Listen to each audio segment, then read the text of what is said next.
Hello everyone, can you hear me? Sound check, sound check.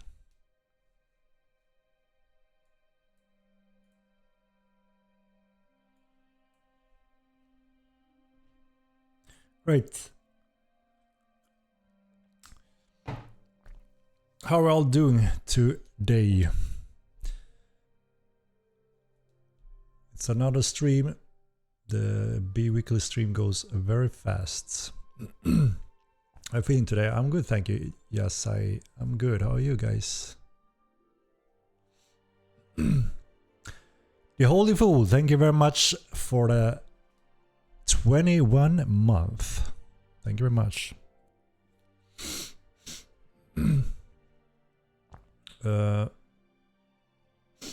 Yeah, so we are looking at the login issues some people are experiencing.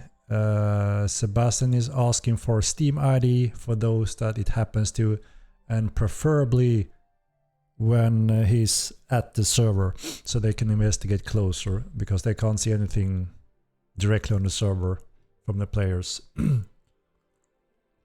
So hopefully we can catch one of those that struggle with the connection issues while Sebastian at the office. And then we only need a Steam ID. That would be very helpful. Hello, Enklenke. So let me see one thing here.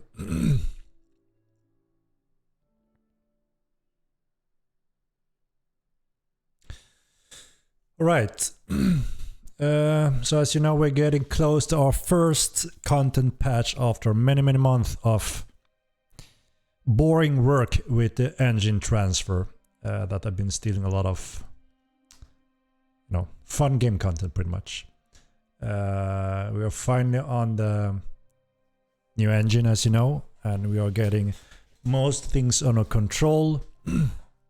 We have identified, also thanks to you guys, we had a patch when we did a lot of polish on pets following and pathing and such, and it worked very well around houses and such. And then we upgraded, when we upgraded to Unreal Engine 5, they also upgraded their number system that we want to have the same version on. And it looks like that caused some of our code not work as good as it used to. And that is resulting in some of the mobs getting stuck on house corner and such. I'm sure you guys know what issue I'm talking to. So that's something we identified and we are working on. So hopefully we'll have that also fixed very soon. We have also, thanks to you guys, to have those large-scale battles that still freezes players. We have identified some of the main areas where we need to do more work due to Unreal 5 core engine changes how things works in the engine compared to Unreal 4. So obviously the plan is to make sure we get back the smooth gameplay in those very large battles as well that we had in Unreal 4. And hopefully that will put us back on back on track when it comes to large scale battles. Also, obviously along with that, we're also looking at further optimization.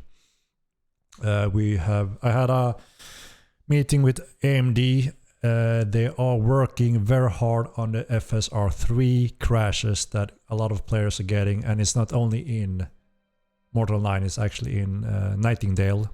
They got the same issue in that game, so they are working very hard to have the FSR3 updated and hopefully stable after that patch.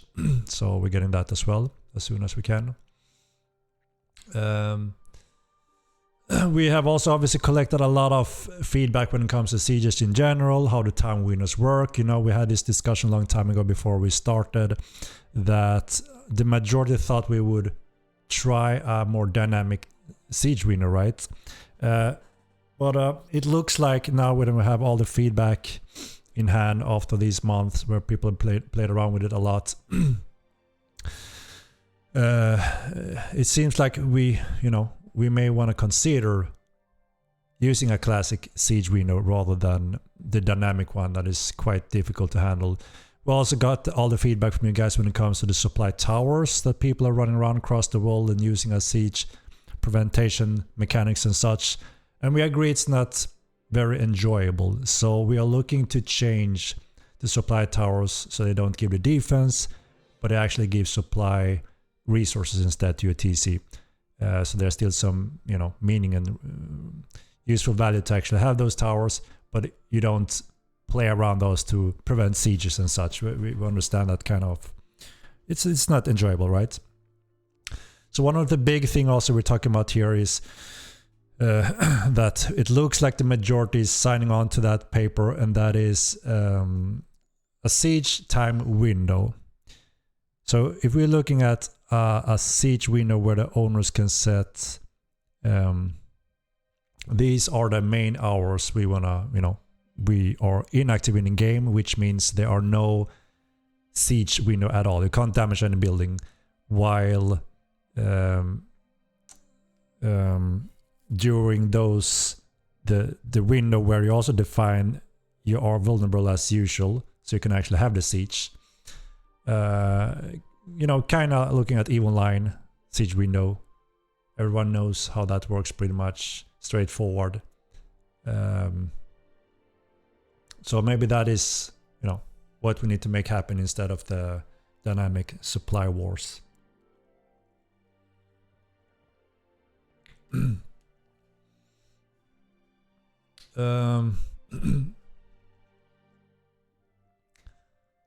I agree. So yeah, it seems like this is what the majority think is a better function behind the siege window mechanics.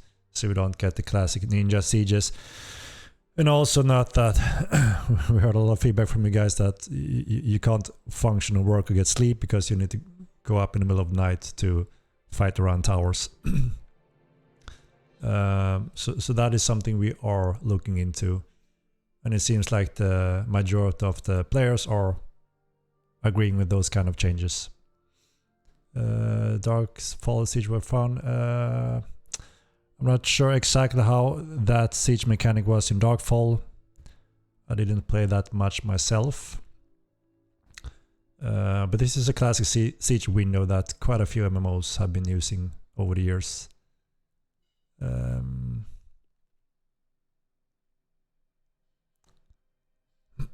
So yeah, hopefully we will have a proper update as well on these steps that I mentioned to have sieging much more enjoyable and reliable. Pretty much everyone knows when it's time to siege and not siege.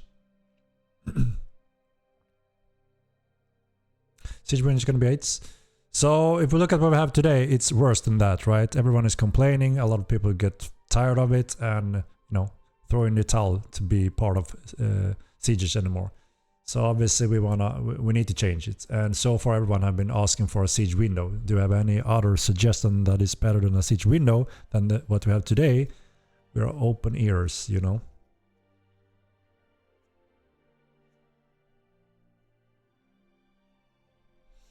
Come and punch this patch. Yes, this is gonna be a really solid patch with a lot of candy and good stuff overall for the game.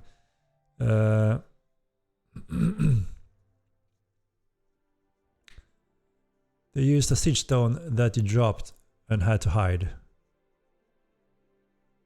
So how does that solve the siege window, you mean? I'm not sure exactly how it worked.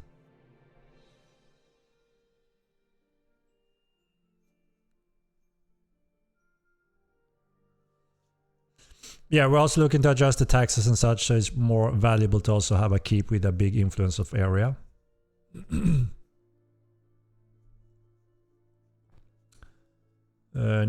Need new content. Yes, we are getting new content in every single sprint. So if you haven't noticed already, we have an updated roadmap with 4 sprints published. It doesn't include everything that happens in a patch, but it's the main things that the community voted for. So there's content coming in every single patch now, including with quite a few things and improvement for the game.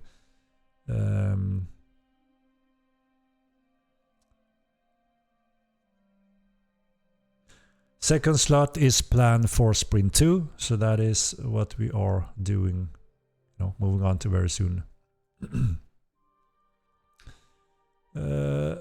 Basically, the attacking force had to place siege stones and and the defenders could go out and attack them to destroy them, and they win the siege.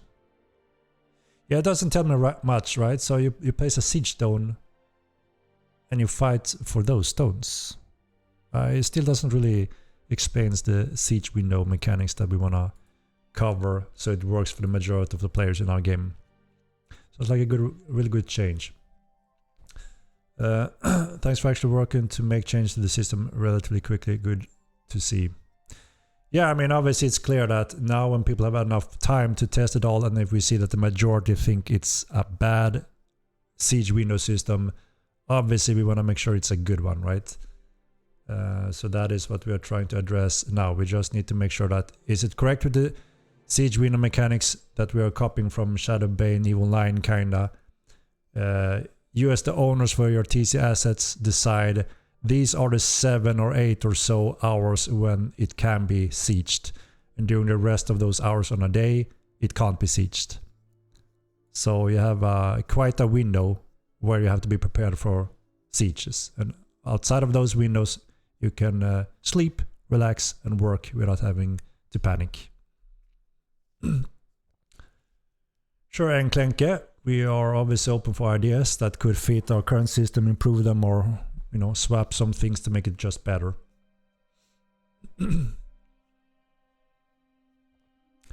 After the attacker places a siege stone, but it becomes vulnerable.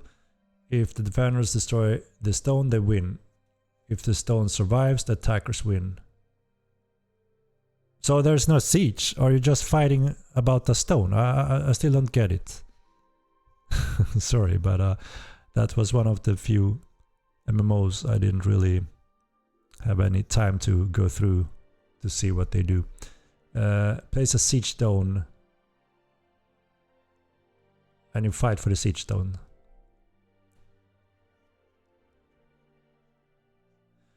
What are you going to do about the mass freezing big battles? Yeah, so I just commented that when I began the stream.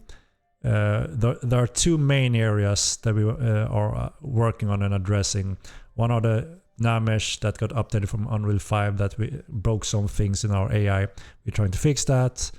And the next big thing is optimizing big battles. It's clear that it doesn't work on Unreal 5. The same system we use are changed in the core engine of Unreal 5, and it causes insane freezes when we have a lot of people on the scene. We are building a new setup for this to be able to work more efficiently and solve that as soon as we can. So we have it on our internal roadmap in between the sprints that you have publicly, and hopefully we will have some progression and news regarding that, soon. Sieges in Lineage 2 every 2 weeks or every week on weekends where there was time frame for a siege. So that is the same thing as a time window that I mentioned, right? It's just that you have that window every day instead. But you pick it as the owners, which hours are you most available for, and available for a possible siege.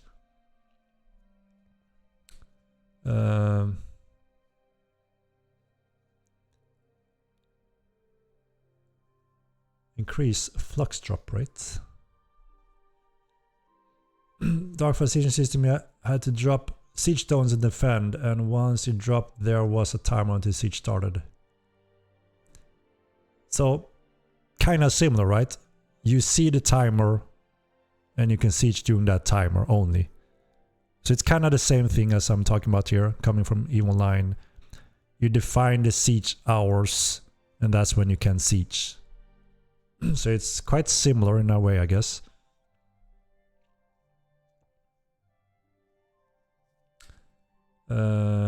This also includes the Namesh work we're doing includes investigating and hopefully have that also fixed with spawners that stop working. It's strange because obviously it's not all spawners, all the dungeons that are heavily, occupied. Everything works there when it comes to spawners. So it's obviously something that happens out in the world over time. But a lot of few things got very strange when the Namesh got updated from Unreal Engine. And we're fixing those issues right now, so that can also result in solving those. So hopefully very soon. When is the spell charging bug going to be fixed? When you're charging a spell while having your hands up, the circle around your cursor disappears. I'm not sure. So we actually rebuilt the self-casting part of the entire thing. We have rebuilt the entire fluidity of every single combat action, which I'm gonna show you soon. It's a huge upgrade for the game. Quality, polish, fluidness, smoothness, and especially new players will just feel a little bit more, you know, it will feel more natural and easy to get into. You will notice those changes as a veteran, but it won't take many minutes and you feel, okay, this is smooth. You know, there's a few things that you will have to experience here. So sprint 1 is quite close now. Again, I don't know if I should mention a date. I try to refrain from those for obvious reasons, right? But we are in the ending phase. The plan is to have a public PTR very soon. We can announce it in a few days ahead, where you'll be able to try around with new combat updates, because it's a lot of updates. So we do want to make sure we haven't, you know, missed something that could be very bad. But we are quite, you know, certain that the majority will think this is solid stuff that just makes the game better. Siege stone is like a siege declaration. After putting this stone down, the siege starts after X time. Yeah, okay, yeah, I get it. And so kind of like I said, the enemies kind of set the siege window ahead of time. So with Eve version, or this version we propose, is similar, but the owners set a wider window where you can be sieged, right? In a global game, you need siege windows. Yeah, so that's what we're talking about, right? We need a siege window system. The question is the details around it, the siege window, and so on, right? And I think it's fair to give the owners where they want that window to be. Obviously quite wide, but still, so they know that, you know, there's a decent chance they can at least be online during those hours.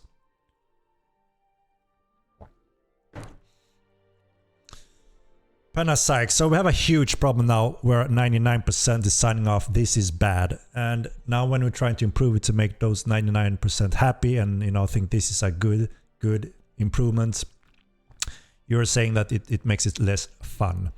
So you see there's a problem here, right? Obviously we can't make everyone happy, but it's very clear if everyone says this is bad, please fix it. And we see it's not a 50-50 even, it's like absolute majority.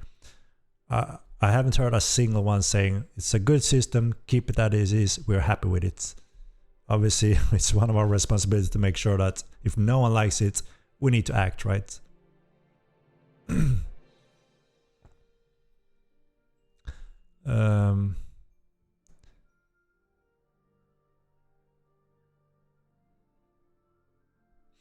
That siege stone system. So what is it? They place a stone outside the enemies they want to siege, and the defenders can fight that off to stop the siege.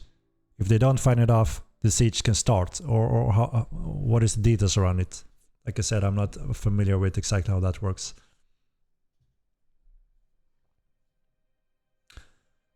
Why has the population dropped?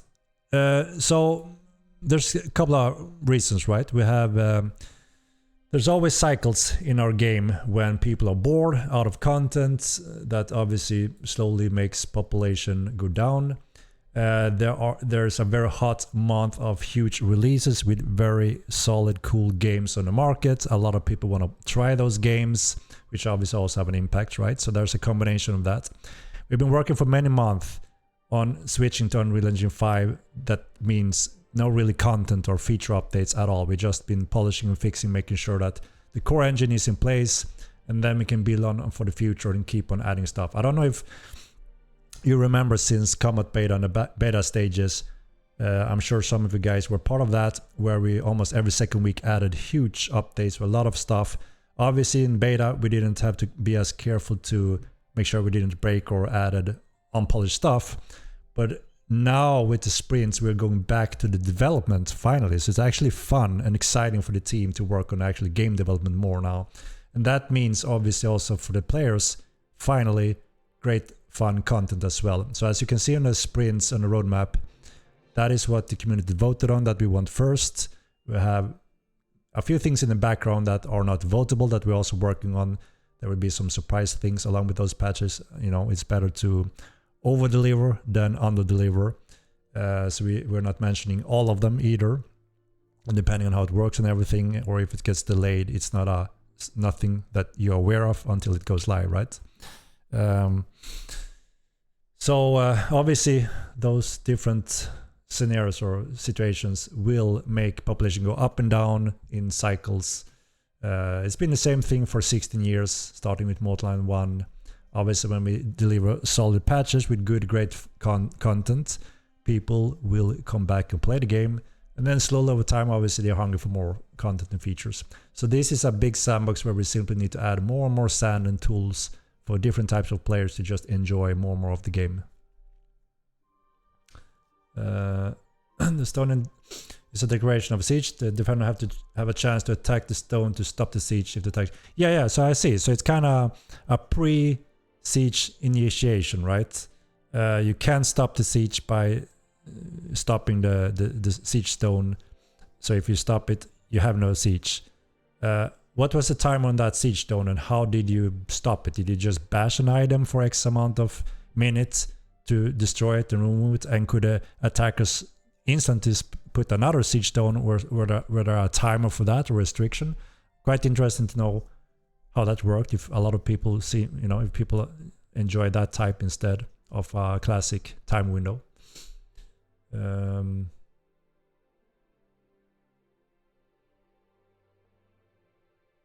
Let me scroll down a little bit. I'm way behind. Sorry, guys. I'm very sorry. So I'm missing a lot of questions, but I want to stay more up to date. 2 hours of fighting. So, okay. So a pre-window where... So this is a bit tricky, right? So if you are asleep or at work and I put my siege stone down, you have to go home from work or wake up in the middle of the night to fight that stone off for 2 hours. And if you lose those 2 hours, you are being sieged. Is that correct? I mean, I can see whether that allows for a lot of ninja sieges, right? Siege stones benefit larger groups. They're bad. The siege winners is good for all.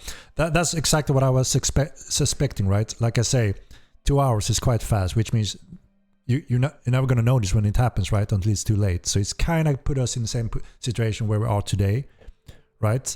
Ninja sieges were a problem in Darkfall. All right, so we're back on square one. We are back on ninja sieges, same problem that we have already, right? So it sounds as that may not be a good improvement on what we're proposing here compared to what we have today, if I understand it correctly. It's a stupid idea. Each skill should choose time when they start to besiege. M2 site dead? What? Oh, I don't think so. Let me take a quick look. Is it? No, it's working for me. The site is up for me. This is exactly why I did not get into the game development. I mean, we all know we're never going to agree on everything, but this is a big thing, right? And we can't just make it work for the giants, zergs, or alliances in the game. We all kind of understand why, right? And ninja sieges and tower battles today is bad. The majority think it's bad. It's not very fun and it's exhausting. And it doesn't really bring a great, cool battle, right? So we're quite determined to fix this. And we've been looking at several games. And we also heard a lot of feedback from you. And it's all pointing towards a classic siege window that allows from small groups to large groups to participate, know when it's a siege, and be able to participate, you know. Dude, like Shadowbane, there weren't a ninja siege. The siege guild determined the start of the siege and not the sieging guild. So that's exactly what I'm proposing. That is the system. Kind of like Eve and Shadowbane is the system we have in mind. And that's also what we have got most feedback on for those that are rage quitting and taking a break from the endless ninja sieging and saying something like that would fix the annoyance and pain for those players that sign up to that. So that's kind of what we are proposing, right?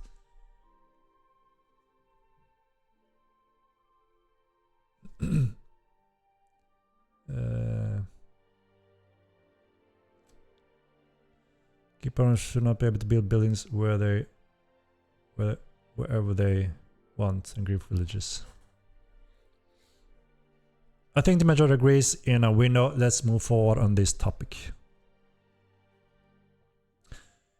Yeah, I think so too. Sorry, I'm missing some messages here. Let me catch up a little bit here.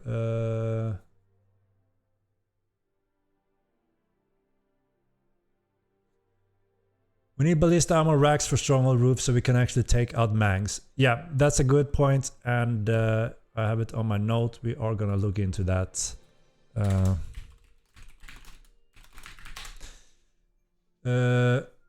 Let me see more. Population control. When is Haven free to play? So we have several activities planned for that are on pause until we reach a certain step. And obviously when those steps start, the intention is to work on growing the population again for new players, and obviously make sure that old players come back for exciting things. So we're not too stressed at this point. We understand the current numbers and cycle. It's expected from our point of view. And we are going to obviously do a normal comeback, I would say, in terms of doing those activities we have planned. But we also want to make sure that when they do come back, they get a nice experience and feeling for the game. So they notice great improvement and steps in the right direction, right? Let's talk about towers. They should be King of the Hill zones, more player fast cap. There should be main enforcer or high ground. So the defending group has advantage. They should announce to defenders when people step inside. So we already kind of, agreed with everyone that it shouldn't give defense on the towers across the world. It's quite strange, and the sieges becomes across the world group tower claims. It doesn't work, right? So we're changing the defense to be supply bonuses instead for the TC. A lot of people have proposed that would be lovely to get supply bonuses from the towers instead of defense that just whacks the siege system out of window. So that's something we will do. But that doesn't mean that there are more options and function we could add to those towers over time if we all can find something that the majority agrees with, right? All right.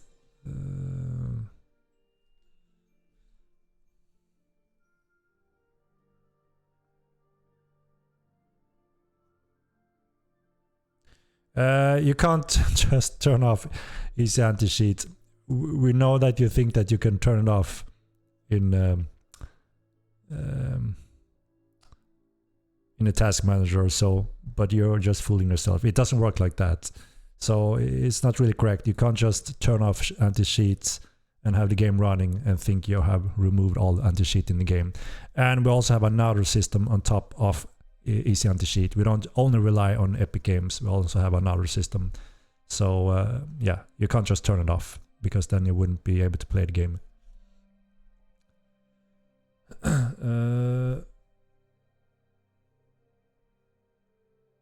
Make the change ASAP, Henrik. We are looking into it. So again, we have a patch quite close now. We are gonna see if we can get some stuff in that patch, but again, we don't want to delay or risk our upcoming patch, because it's a huge patch with a lot of good stuff that the majority gonna enjoy. But we are planning to follow up with a patch after that. That isn't Sprint 2, so it's something in between, right? So we have some opportunities to add some of the stuff that we want to make sure are secured in those patches as well. Do you have any suggestion more that a keep should have as a value or bonus? We can understand that it lacks taxes, so we can increase that value, so it's more beneficial, rewarding to have a keep. And we are also open to hear other suggestions that could fit keep owners as a, privilege or bonus or such. Sorry guys, I'm jumping down again because I'm way behind again. I can't keep up with the questions fast enough.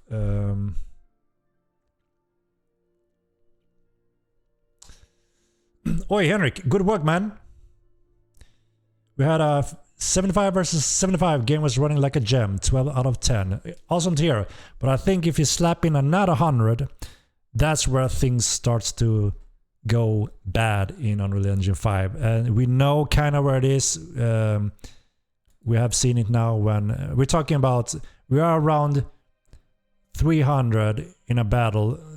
I don't remember exactly, but it wasn't too long ago. And that's when everyone's getting freezes again.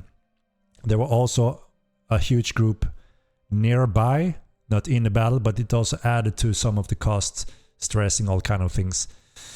So I think there's like a magical line where 75 versus 75 works, 100 versus 100. That's when I think we're getting close to a problem on clients that causes freezes, which we are determined to fix. We have a plan internally that I'm very happy with. I'm very excited. And you will see us go through those steps, and hopefully with great results, obviously.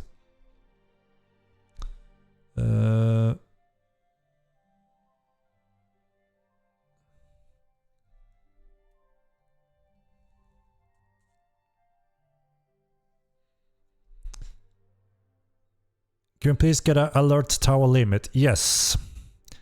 We can.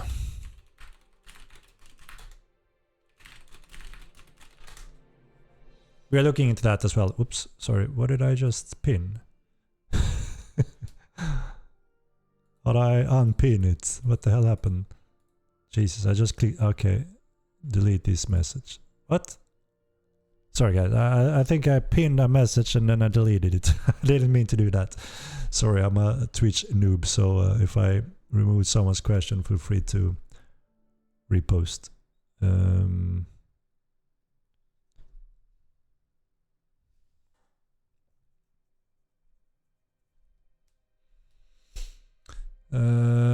All right, let me. When can we expect second car slot? So I have some good news for you. I'm gonna confirm it soon, maybe next stream or so. But as you can see on the roadmap, Sprint 2 is the character slot plan. So we're getting there. We're getting there. Our shops are all closed because no one wanted their supply drained by farmers. Yeah, we are aware of that. And that's also another good reason to actually give supply bonuses using the supply towers instead, right? Rather than give defense, we want to give supply resources. So, you know, having those will help with that also. We did that 150 versus 150 and I was getting a 13 FPS and every skipping round. Yeah, exactly. 150 versus 150 isn't working very well in Unreal Engine 5. We know, we have confirmed it. It did work better in Unreal Engine 4. And we are building some specific system to be able to help us improve and solve those large battles again. So we are working on that. Odin Seed battle, indeed. 75 versus 75 open world is still crazy. It is obviously a big battle. It's not a very common size battle, I would say. So obviously still very good, right? But Mortal 9 have been famous for having insane large battles. Not like most other MMOs where, yeah, 70 versus 70 is impressive. We can go beyond that and we will. So obviously we want to claim back that throne that we have had for so many years. We're not satisfied with not having it. So we just need to go through the plan we just set up to reach that goal again. Can you make alert towers not ping who's in the dungeon? We do plan to have a more limitation restriction on alert towers, but they still work within range, right? They can't really see are you in a dungeon or not, in a cave or not, in a house or not.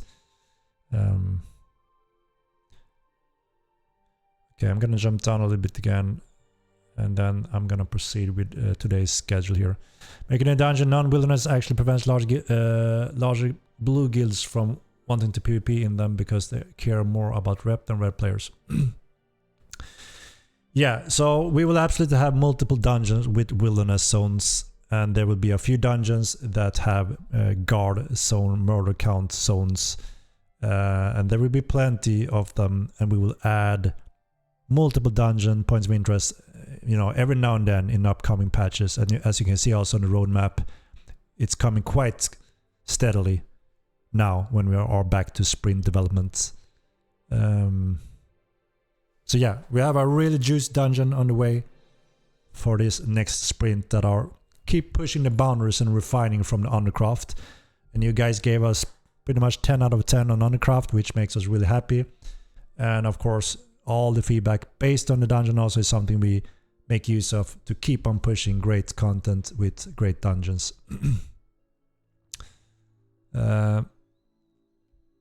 Next patch is actually Sprint 1. Yes, it is, and we're getting close. We plan to do a public PTR just to make sure that, because we have changed core updates to improve the combat, so we want to make sure that everyone can play around with it and make sure we haven't critically ruined something in combat, because it's such an important thing. 10 out of 10 who? Guys, give me the rating for the Undercraft, 1 to 10. We got a lot of DMs saying 10 on 10. Maybe they have more defined version, but obviously full pots compared to what we have, compared to the other dungeons. Look here. Okay, 10, 10, 8, 9, 11, 10, 8, 8.9, 10, 10, 8, 9, 8.5. We're happy with that. And there we have it. Quite high rating, right? Out of 10. So I think the majority is happy. Obviously, like I said, we will never make everyone happy. There will always be someone that maybe gives us a 2 on Undercraft, because it's just how it is. But as you can see here, it represents kind of what we are experiencing when we're getting a lot of feedback, DMs, and here conversation. So everything from 7 to 10, it looks like. There's 1, 6. So yeah, we're very happy with that. And do you agree? 12 out of 10. I take that. 420. 8 out of 10, 9 out of 10. Yeah, we're very happy with that. Oh, we got 1.5. Kill 'em all. He didn't like it. He didn't like it. And like I said, Undercraft is, we think it works very well. We have very little problems and petitions. Obviously, that's a big thing, right? And we build it out of tactic in mind. And it's quite small, but that's also one of its strengths. For many people enjoy that. It's quite easy to get down in the boss room, easy to get in and out, have different ways in and out, right? But we understand, that some may want to have more larger dungeons, more open areas. And like I said, we use most of the feedback we can catch and see if it makes sense to just offer many different cool dungeons. This next one, again, reuses our dungeon system that we built, so it should be as stable and running good performance. And again, we're trying to refine. There's some really cool things that I think will spice things up even more in this new dungeon that adds to tactical components. Well, now I'm actually thinking about the third dungeon. I'm already way ahead. So, yeah, you will see what I'm talking about with the new tacticals for the third dungeon that we're already planning. But yeah, I think it's you're gonna enjoy it, and it's gonna be interesting to see how you rate all the 3 new ones when we finally have released those, just as a comparison. So again, we can keep pushing forward and just offer a lot of cool dungeons. Do most people here agree that Undercraft is the best dungeon in the game so far, out of all the one we have? Honestly, the whole patch was a good update. Love the blink charge and new dungeon. Yeah, thank you. We that's what we're getting from a lot of people. Over 9,000.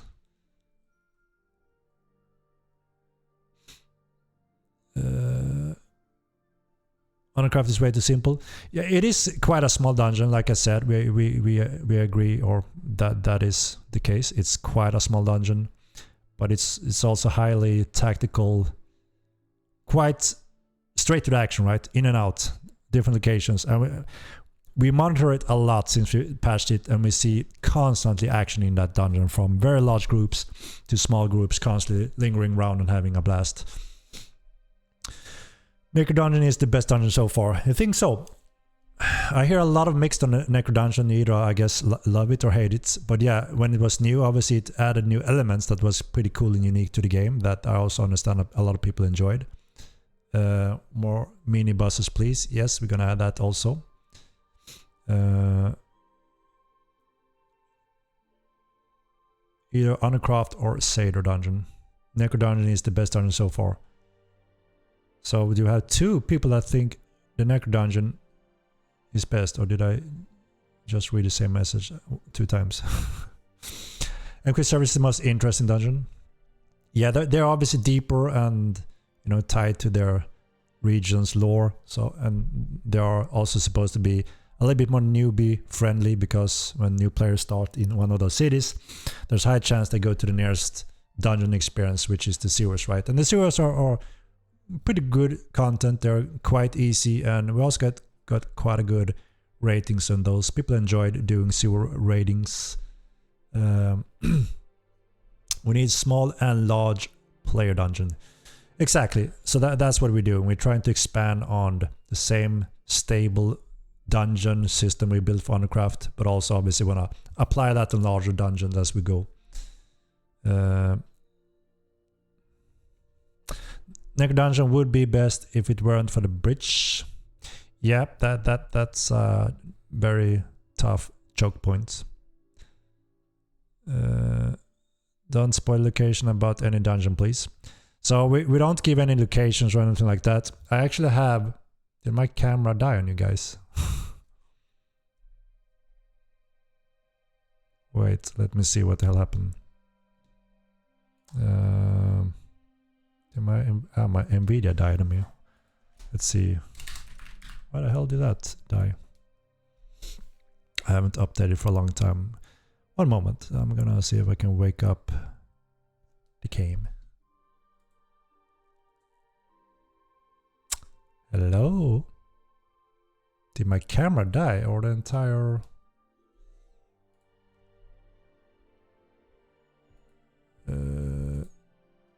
maybe now? Are we back?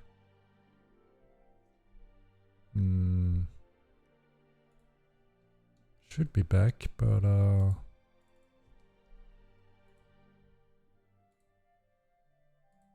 why is it not working? No, maybe. What the hell? A little window. A little window. Why is it that small? All right, there we go. We're back. All right, Tiny Henrik. I don't know what happened. It crashed on me or something. All right, so what were we talking about? Right, the dungeon. So this next dungeon that comes in sprint 1, which is getting around the corner. I have 2 screenshots from that dungeon. If you would like to take a little sneak peek on them. I could show those. And then I could jump into our internal PTR and maybe show some bear riding if you want to. And also go through a little bit of the combat juice that we added. I think you're gonna love overall. Okay, let me find a picture. One moment, so I'm showing you the right thing and nothing that I shouldn't. Let's see. Right, so this is one little picture from our Sprint 1 dungeon. How do you like this atmospheric look? Shows the juice. Obviously, we don't want to spoil too much, right? But this is a little picture from... and then we have this picture from that dungeon also. Kind of hints you a little bit what kind of theme or what that could be in relationship to this dungeon. Obviously, you see some statues. There's a pretty interesting theme. And there's a lot of nice content you can loot from this place that you will be able to enjoy in various ways, I would say. Various ways. Cool backstory on it. And some cool action in here. And it's beautiful. Medudu, you think, eh? What would have you think it's Medudu? So it's a house. I can say that it's partially right. There's a house involved. General Castle. The Prince on the Wall, eh? You saw the painting, eh? Maybe I shouldn't talk more than I have. Sand plus Tindrum. So you think only because you see a little sand there, it has to be Medudu. I see your point. Mookie Castle. Tindrum Castle 100%. I did caps and I got timed out. Okay. It's too fancy for Medudu.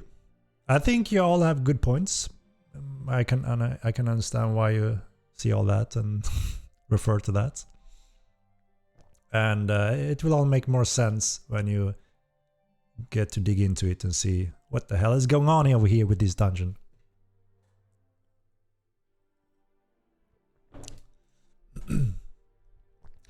There are sandstone building on grass all over the map. I don't think they do depth like that. What? Looks amazing. Look at all the Tindrum statues. There's some really cool thing. I'm gonna see if you react the same way as I did the first time I went through this dungeon. There's a thing that all of us said, and I'm very curious if you're gonna say the same thing that all of us said when we played through this dungeon. So hopefully I will be able to catch you streaming the game for the first time when you enter the dungeon, so I can catch you maybe say the same thing as we did. I'm just curious. I don't want to spoil what it is. I just want to hear if you all say it also. It looks like Undercraft but with more assets. So we're using the same system, right? Like I mentioned, we have built a very robust dungeon creation system. Some of the core pieces we reuse and refine and change and swap and generate different types of looks and assets for them. But some of the components, how to build a dungeon currently, are quite similar from Undercraft, yes. And those we are doing more version on over time. But one of the powerful tools for us to make them secure, AI works very well, and it's just a solid PvP and PvE experience down here, is because how we build the assets. Kind of like, you know, when you're playing Diablo, classic Diablo, when you generate a dungeon, they're generating using the same system, right? When they generate a dungeon. We're kind of doing something similar when we build those pieces to build a dungeon with.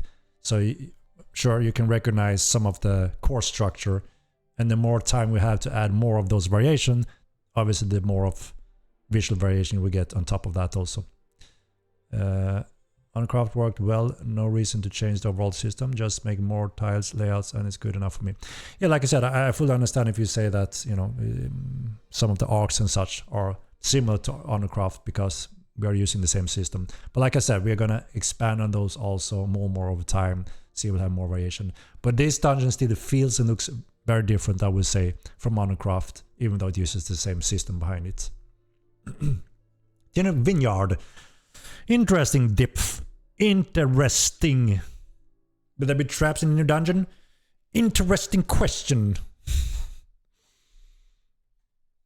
We need more buses in Undercraft. You will have buses going in now in every single dungeon, and we will have a few mini buses as well, so there will be plenty. There will be plenty, and we're gonna spread them all over Midland.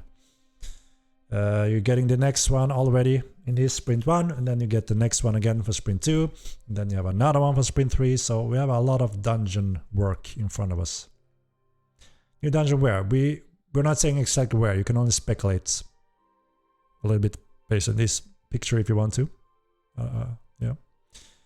I haven't said when we have the next patch. I think it's safe to remain from the date, But we will announce a public PTR very soon, because I think it would be safer for us to make sure that you have the chance to jump on for a short moment and try the new combat system, because we have done a lot of work on that. It's so much smoother, more responsive, quick, and it will be much better for new players, and I think you will love it. PTR. So we don't want the PTR to be a dungeon test. We have internal testing for that, and obviously again we have the Undercraft as a base reference and test scenario with the tech. So we don't want you to do there's no reason for you to do PTR test in the dungeon, because that also spoils the dungeon, right? Because there's some really cool stuff you want to be doing in that dungeon and finding, and you shouldn't find that during PTR, right? So it's only the combat focus during that PTR. Alright, so that is the two pictures that I could give you a sneak peek. Look how cool this is. It looks like a little... right? It's pretty cozy. You don't see everything in this room, but you have a little nice light there that shines on the statue in a nice way. But yeah, it's really nice. I really like the artist work in this dungeon. It's a really nice one. Tin Bathhouse. Need more content to the southeast of Midland. Yeah, I mean, like I said, so we have pinpointed where they are quite empty, where we have low population, low AI costs, and we are filling those holes as we go. And then also, of course, like I said, we're looking at the map to try to spread more and more content in all locations of Midland, to just make sure there's always something nearby you of interest, and more over time. We have not revealed the location, Niran. That is up for you to find. And share if you want to, whenever you found it. John Glass, thank you for the prime. I'm thinking Galcore because of the active lava with underground Huta Springs baths with Tinremic architecture. Valid guess.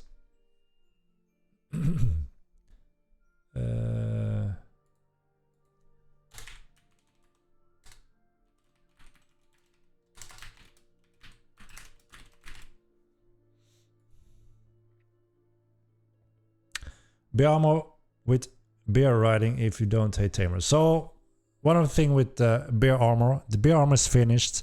There are two things that I wanna tap into here. One is we haven't finished the function that hides the fur where you place the armor, so the fur is sticking out quite badly. It doesn't look very nice. So obviously our team is not happy with that. The second part is the balance function that slows down the creature when you have heavy armor is not active either. So do we want to add bear armor now with the fur sticking out a little bit ugly, and also we don't have the balance, or do we want to wait for those things to be solved?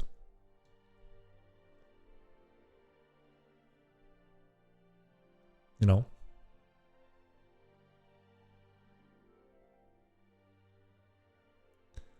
No, let's finish it properly. Wait. Yeah. Balance first. Wait. Tamers add now. Everyone else, please wait. Yes, we do. I don't care. Yes, add please. Wait to OP if it doesn't slow. No scuffed armor. Now, wait. It looks almost like a 50-50, right? Now, wait. Add it. Balance first, please. Bear armor now. Finish, wait. It is quite 50-50 as I see it. So, I mean, some of the team members also think it's a little bit sad because they don't want to stand behind it. Someone could make a video or picture and say, oh, look, the fur goes through, it looks ugly. And someone says, oh, it's a little bit unbalanced, it's still too fast, doesn't get affected. So, you know. So So the question is if it's safer to keep it then and have those two covered. As it seems to be 50-50 also here when I just go through your feedback. Right? Hustler TV. Pull it. Guess I could pull it. I guess it will be similar.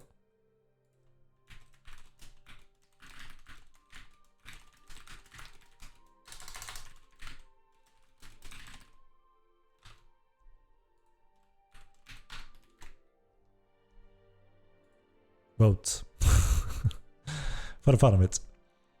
Your GMs are actively playing fair with guilds and not hiding it. I have to tell you that that is false. I have regularly meetings with the GM staff and they are in such a pain when it comes to several very challenging support action they have to take, and they are extremely keen on making sure that they do the right thing. And we as a whole company obviously want to do the right thing and make sure it's correct, it's fair for everyone, and it's clear for everyone. So we had new meetings recently when we go through many different difficult cases, and we're helping the GMs to say, okay, this is the guideline for it, and this is the post we want to do public so everyone knows and are aware of it, to not feel that, you know, it's unfair or something like that. Because we can understand where that comes from, but I can assure you it's not the case. But we're working on making sure it doesn't look like it could be the case.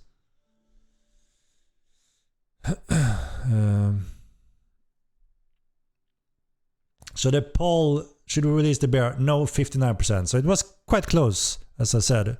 Close to 50-50, but 9% more on no.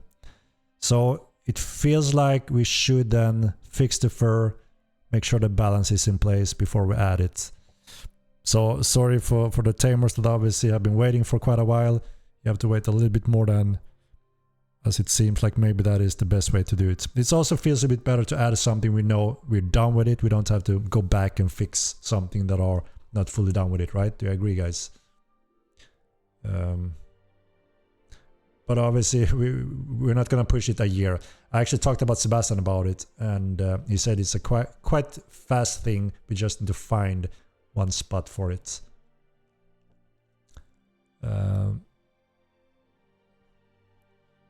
Right, should I jump into the game and show you some of the combat changes? And maybe riding some bear riding? The fur issue is worst on the bear because it has a lot of fur, so the armor looks quite strange on it, so people will react and wonder, is it broken or what's going on? Right, let me see if we can get my game going.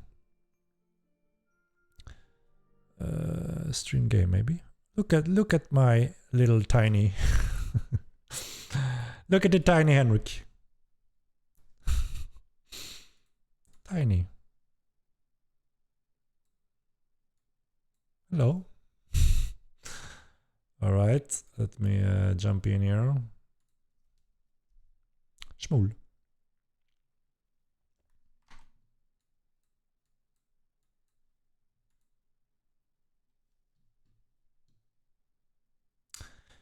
Vic 25. This is not really a place and a forum for that. All right, you can see the game. You have sound. Everything is good, right? Another good. Mr. Tom Bones, thank you for the subscription. Keep up the good work, boss man. Thank you very much. I appreciate it. Appreciate it. Oh, how did you manage to log in the first attempt? So the majority can, but we are fully aware of there are multiple people that can't have some problems with logging in smoothly. Sebastian said that he will be very happy if he can have one of you guys that have that problem when he's at the computer in real time, so he can track that connection and see what the hell is going on. But yeah, none of us in the team have experienced that problem. So, but obviously it happens, right? Because we see multiple people reporting it. So obviously that's something we're keen on fixing as soon as we can.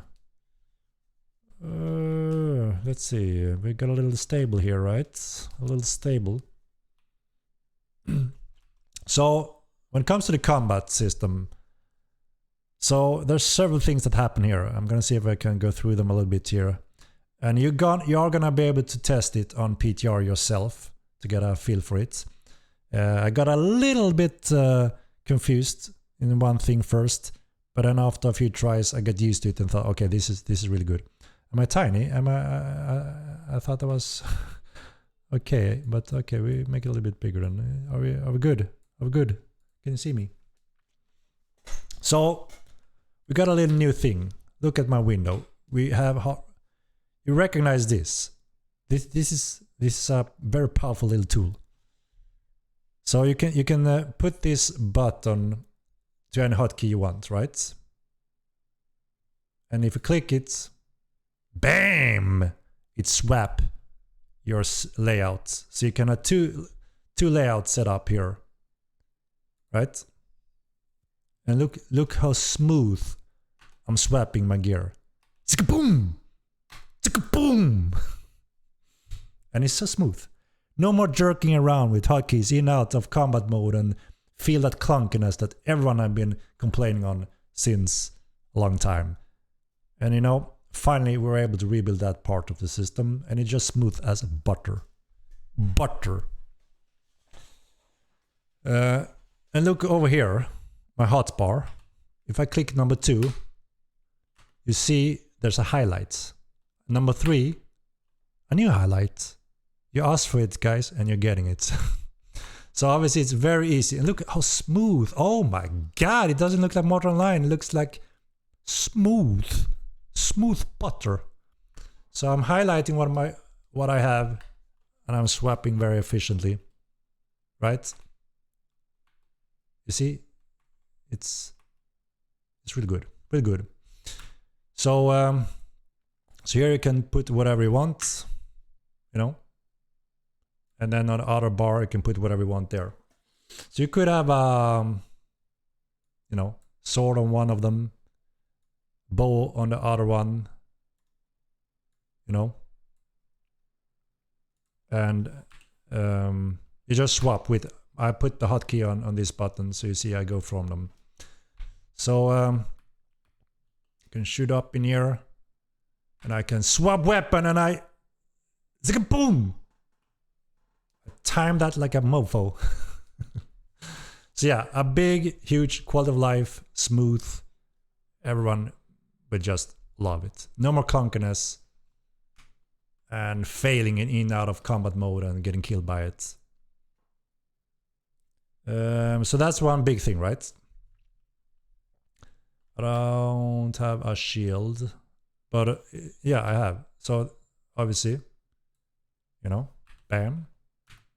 You know, bam, chick chick beam, smooth and fast. Sicka boom. It's a sicka boom.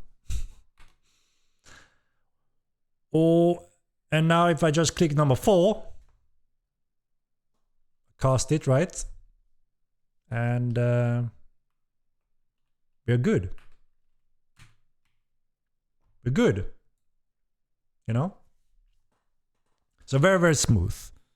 It's almost unreal how smooth the game became. And we should have done it earlier, but you know, it's always... there was a lot of work done, so... and obviously this will be a juice for being an assassin when the times comes.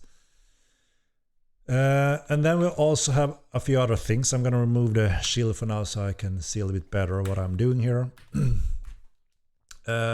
We have...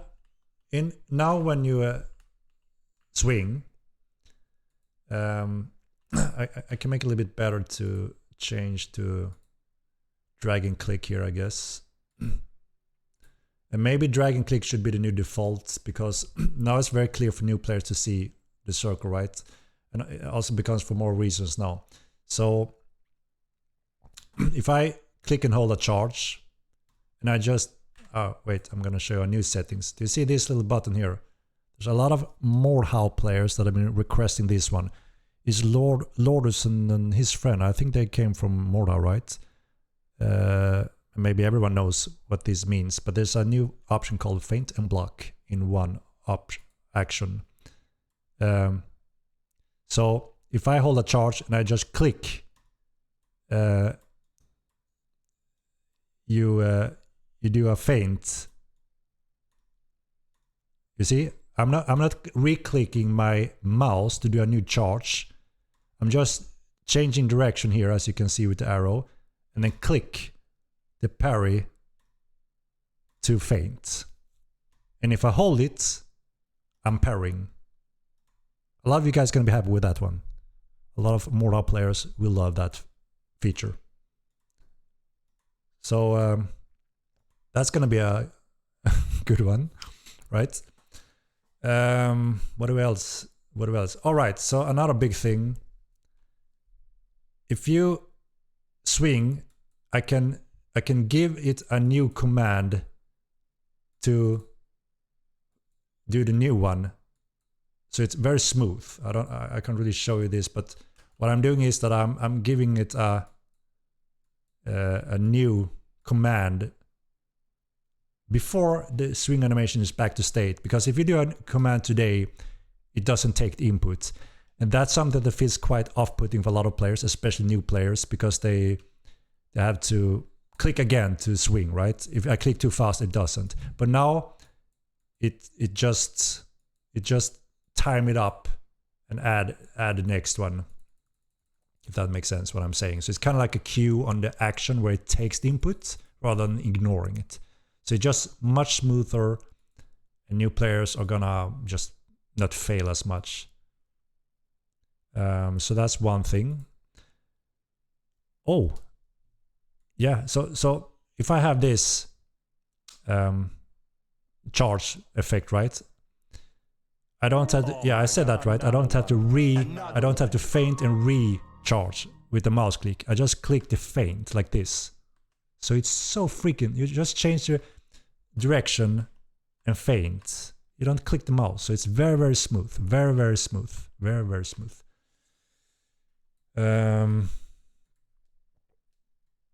Gilbert Wombat, thank you very much for the gifts. I appreciate it. I appreciate it. Got another one. Another one. This worked with all pings. This is adjusted with up to 350 ms, so don't worry about that. We made sure that the fastest response on some of this action is not beneficial under 300 ms. And we tested this with Australian pingers, so don't worry about that. It's just the smoothness and that it responds on every action is a big one. Good job, Salt. That will feel so much smoother and way less clunky. Yeah, I mean, we all recognize as soon as we see a new player join in the game or stream the game or find a game, one of the first common complaint they say is it feels clunky and it doesn't look good. And you as a veteran says, but trust me, when you get into it, it's going to be more fun and smooth and fluid. Kind of like Dark and Dark, right? It looks like crap, but when you play around it, it doesn't feel like crap, right? And we suffer a little bit on the same thing. It looks clunky and slow. And some of it have been correct, that it's unnecessary, difficult to queue up the attacks. You know, it's a steep learning curve, right? Another one. But now it's easier to get into it without too much issues, pretty much. It's just smoother and more fluid. So I can swing this and already now prepare my block, and it will block as soon as it can. So it just feels better and responsive and smooth, rather than have to time it and it doesn't take the first time. You have to do it again with panic to block. It just feels better.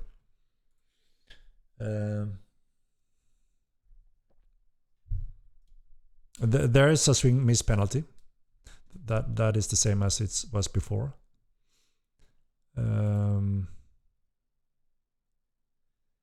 So we actually discussed if we should have push on another key rather than block and click, right? Because sometimes that happens by mistake and that can be a little bit annoying, right?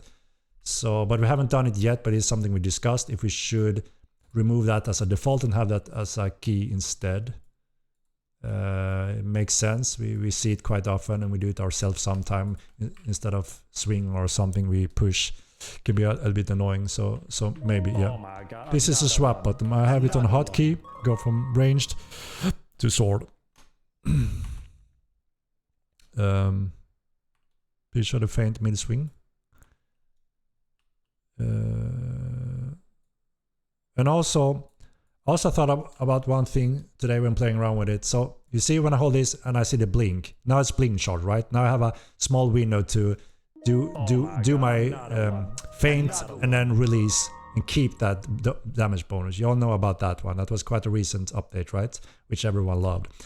But I was thinking, when you see this blink, I think it should remain powerful and remove the blink when my power window is over. Do you see what I mean? Because then even a new player would understand, why did I do less damage when it's not fully charged anymore or have that blink charge? It makes sense. I only have a time window to pass that damage, right?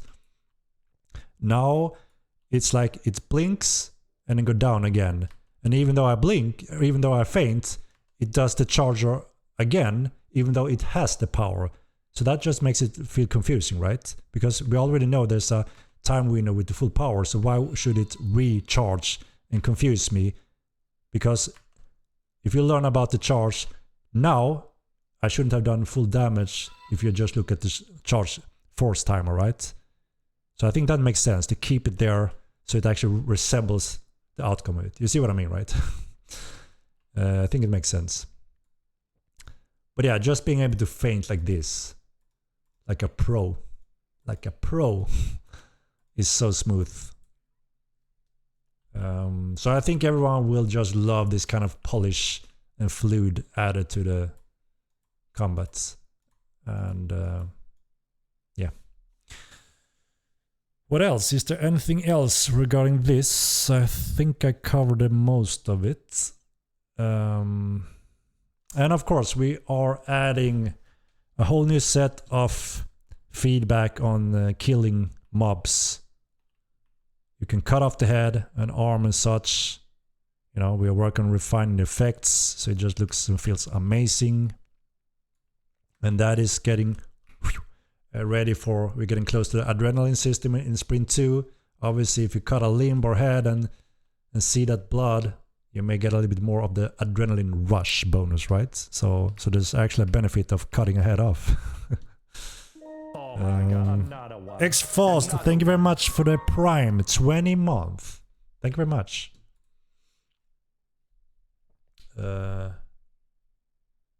One more time, review the changes real quick.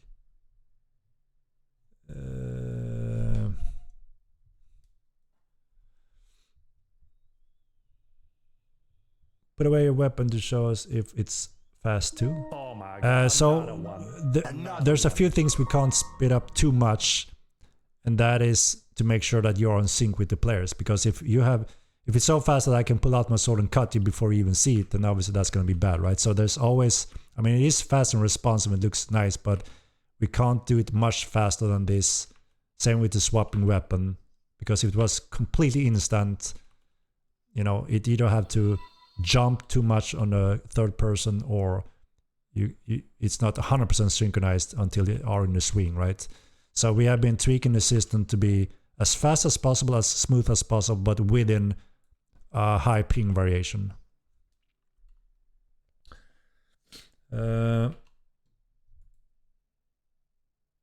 Does limb before death and let them bleed out.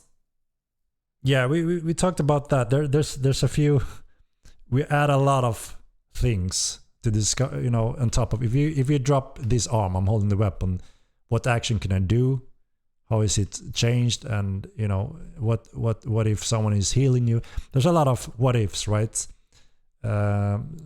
So we don't want to go too deep in that rabbit hole into some crazy scenarios. But yeah, overall, this is going to be a really nice combat polish patch, as it says on the sprint. both due to these the mechanic improvements, but also effects and dismemberment. You will see head flying finally again. Robot arms, these are plate armor. Any hints in this Sprint 1 dungeon? No, I only showed 2 pictures a little moment ago, and that's all. We don't want to spoil too much about when it comes to the dungeons. There's a theme, there's lore, there are some nice stuff involved. There's a lot of nice content that you can loot. I think you will be happy. Yeah, of course, you can run and swap. Here.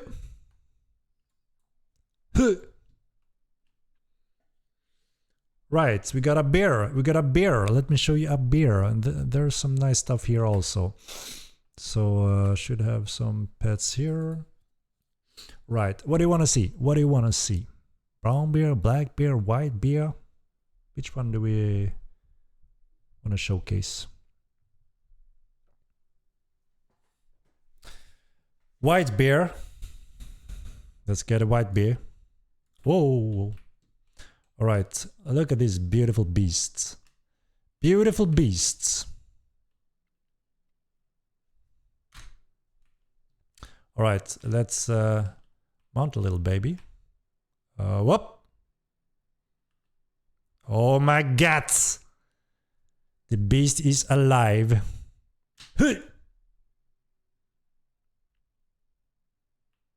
Amazing. And so this is the second gear, right? And as you can see on the stamina on the bear, 450 stamina. I go to third gear, so it's galloping quite fast. And you can see the stamina. I'm still not draining any stamina. So this is, you know, you can travel the world quite effectively. And of course, then we have the sprints.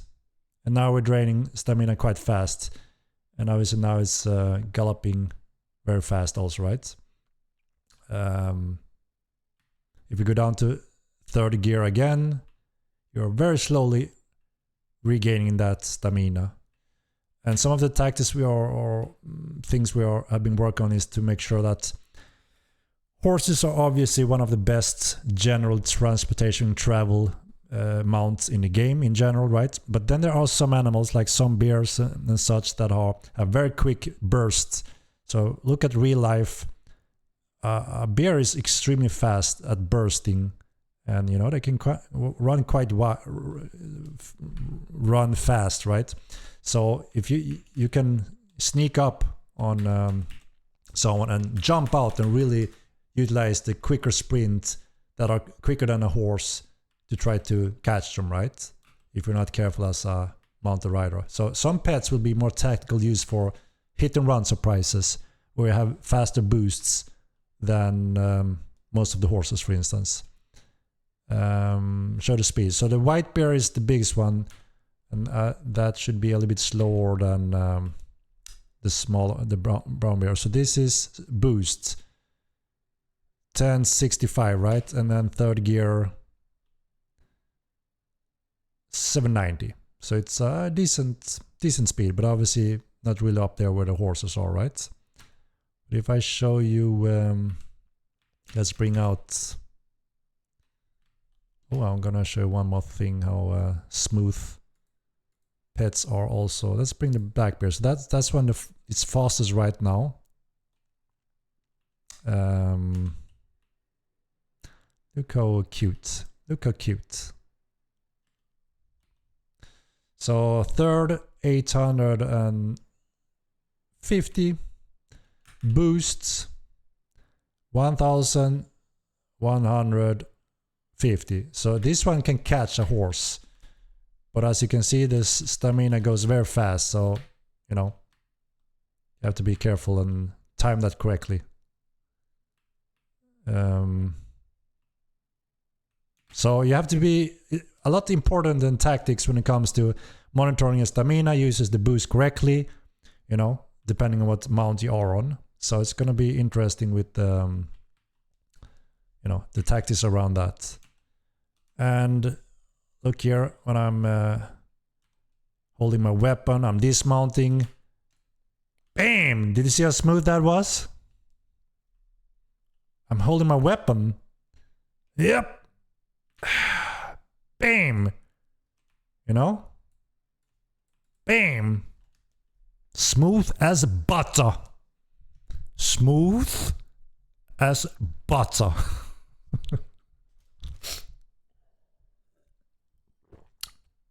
So the game is not clunky anymore. I can tell you that. It's smooth as butter.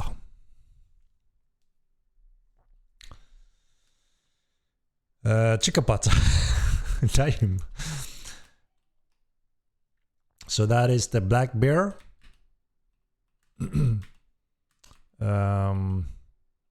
then of course we have the brown bear. Oop.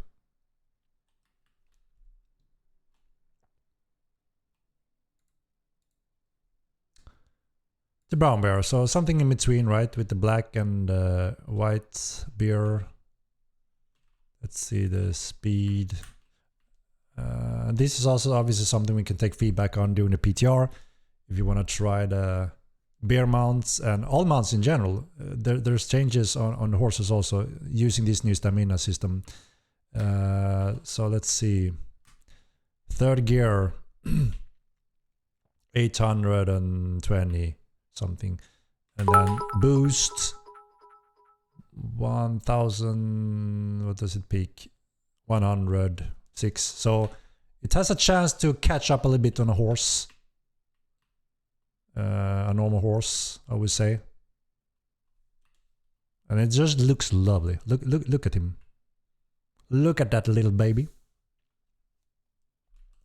And to show you the comparison with the horses, which obviously are the general effective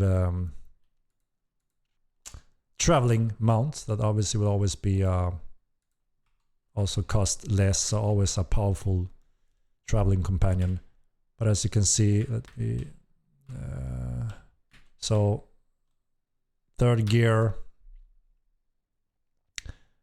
869. Good overall speed, and as you can see, the stamina is not moving. So traveling in general, normal speeds will be fine. I never liked when people are running and every 5 minutes you jump off, dismount, run next to your horse, mount again and repeat. Not very practical and not very realistic even, right? Then we have it boost 1087. So as you can see, some of those bears can do a little bit faster sprints. So also obviously it's important with the amount of stamina and so on. And then as you can see in gear 3, a decent pace. I'm still also gaining some stamina back. Gear 2, I'm gaining stamina quite fast. So you can have more tactical components by utilizing the stamina and the different gears and boosts. So yeah, a lot of quality of life, I think, for most players. So that is the new stamina system and the bear mounts. And we're happy to hear your feedback during the PTR. We're gonna start very soon. And I'm gonna show you a sneak peek of the Ligator soon. Not yet, but soon. And I think you're gonna be blown away because we are talking about the Ligator 2.0 from Mortal 1. You're gonna love it. You're gonna love it. Along with the Ligator, you will have a steeper slope angle. It's one of its power. And we are looking to see if we are maybe able to bring back jumping abilities, but it may be too early. But and that's, I think, was on sprint 3, right? The Ligator we have planned for currently, if everything goes as planned. I want to again flag for if something goes wrong during our sprints, or we're running into new issues or something the players are reporting that requires our attention.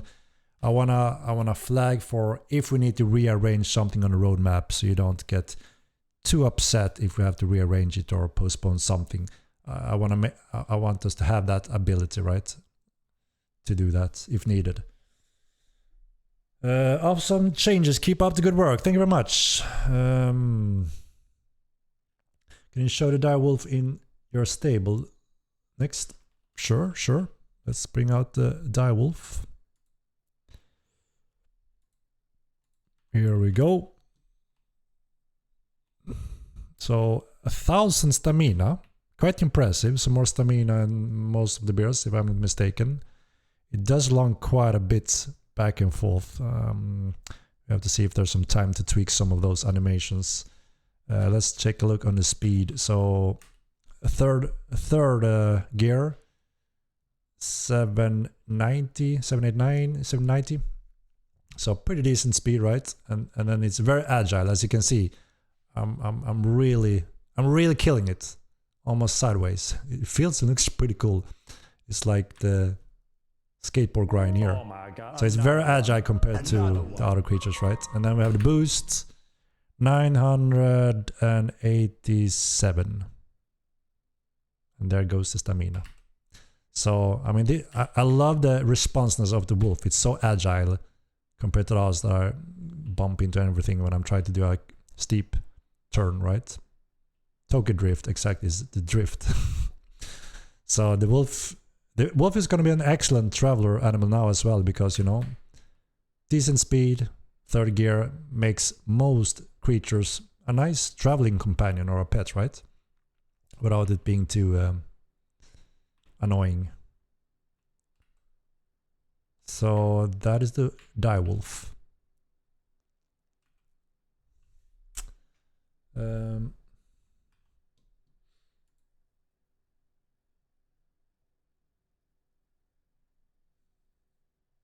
I don't remember what we have the T-bird speed currently, if there's any changes or not. I mean, obviously with some of these powerful speed boosts for some animals, there are also some fighting animals, right? While the horses is only traveling effective pets pretty much. Thanks for showing direwolf, Henrik. Sure, Stone Fowler. What about new dungeon? I only showed 2 pictures of the dungeon. We don't want to reveal or say where the location are. We want the players to, you know, experience that on their own. Move too fast. The thing is, they don't move faster than what you have live. What we've done is that you can travel the world without having to dismount every 5th minute and mount up again. That's just annoying for everyone. So we're fixing that. It's quality of life, better options. We're not boosting their speeds, so that is not correct. They are the same as they've always been, speed-wise, pretty much. Second character slot is on Sprint 2 that we are starting on after we have patched this one. We're gonna do a public PTR test because we want some feedback and make sure that no one finds something critical with the combat changes. So you're gonna have heads up a few days before we go public with PTR that you can join in on. Look how cool it is to run around with a beast's pal with the bears. Looks so cool. Whoa, whoa, whoa.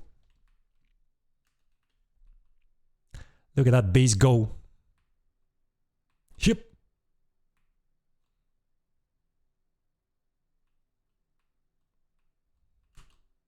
Crazy. Crazy.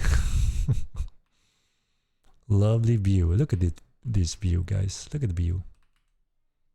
So yeah, we're very happy to have another mount that people have been waiting for. The bears, finally. Next patch.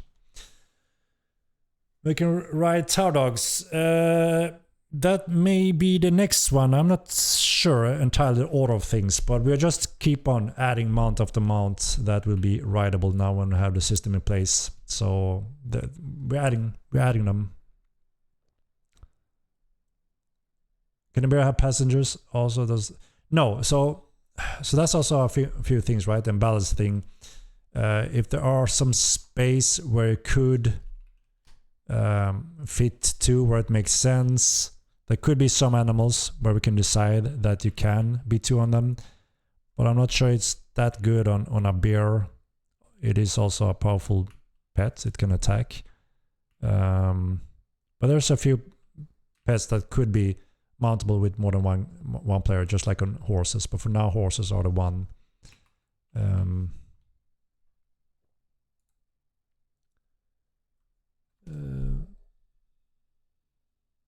So yeah, we got feedback on the mage echo spell release, missing spells. I think we may have to add a few more traces to secure those misses. That's what I think, to my knowledge, we can do to improve it, hopefully. We did one update to it, and we actually got a lot of feedback that it got better. Some people said it was perfect, but then we also got feedback after that from people that you're still missing when it looks quite that it shouldn't be a miss. So I think maybe the next step is to add more traces to secure it, because it's quite thin and narrow. It's like, you know, the cross here, quite thin, and if you're just outside of the body mesh, you may miss even through the legs here. You may miss. There may be, you know, cases where it looks like you should hit him even when the name is highlighted, which I guess should, because you can see here, right? If he's not moving now, I want to show you. Wait, Nebulus, do you hear me? I want to show something. You can see here that my crosshair is shooting right of his arm, right? I'm missing him, but he's still highlighted with his name. So people think when it's a lot of movement, I saw his name, I swear I didn't miss, but as you can see here, I'm missing. That's how detailed the traces are. And this can happen a lot in a fight, you know, even here, I'm missing in some cases. So it's tricky, right? And then add motion on that, it looks like I should hit. So the only thing we can do to improve that is add more traces. So when I'm out here, the traces are more wide like this, which means you won't miss in that case. I think that is what we can do to make it feel better. I think that's what we can do.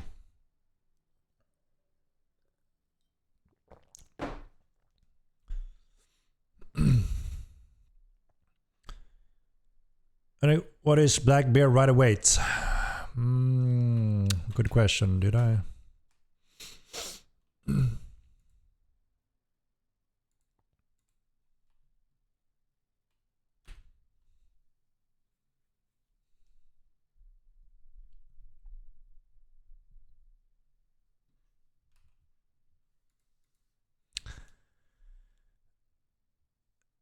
232. What is your weight on your character?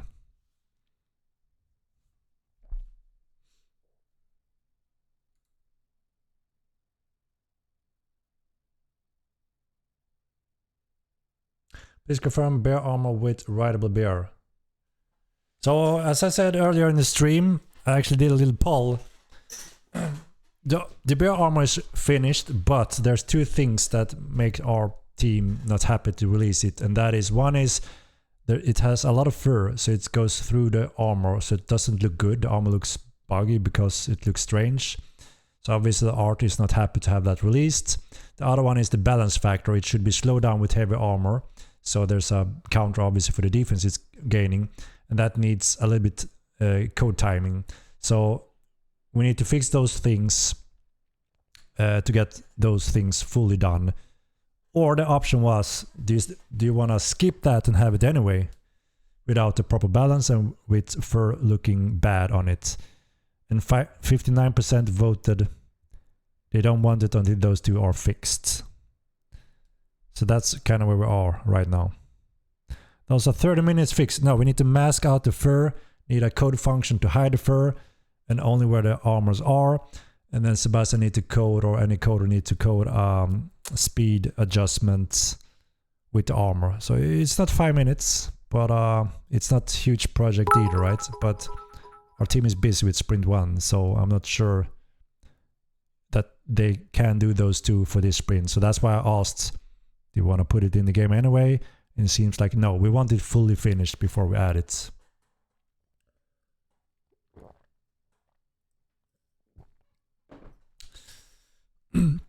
Because the bear is also a combat pet, right?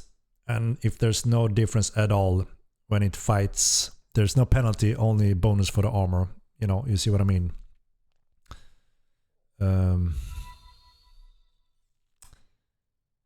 Just release it and do minor fix later. Yeah. I mean, at the same time, I also don't want to overrule the team. If they say, please let us finish this, it looks great. I don't want to be ashamed or see a video when they talk crap about the armor looks broken, because, you know, it's my main work as an artist. So obviously I want to respect that also. And I think many of you guys agree that we shouldn't add something that are not fully finished and polished. I think many agree to that. So that's why I'm mixed myself.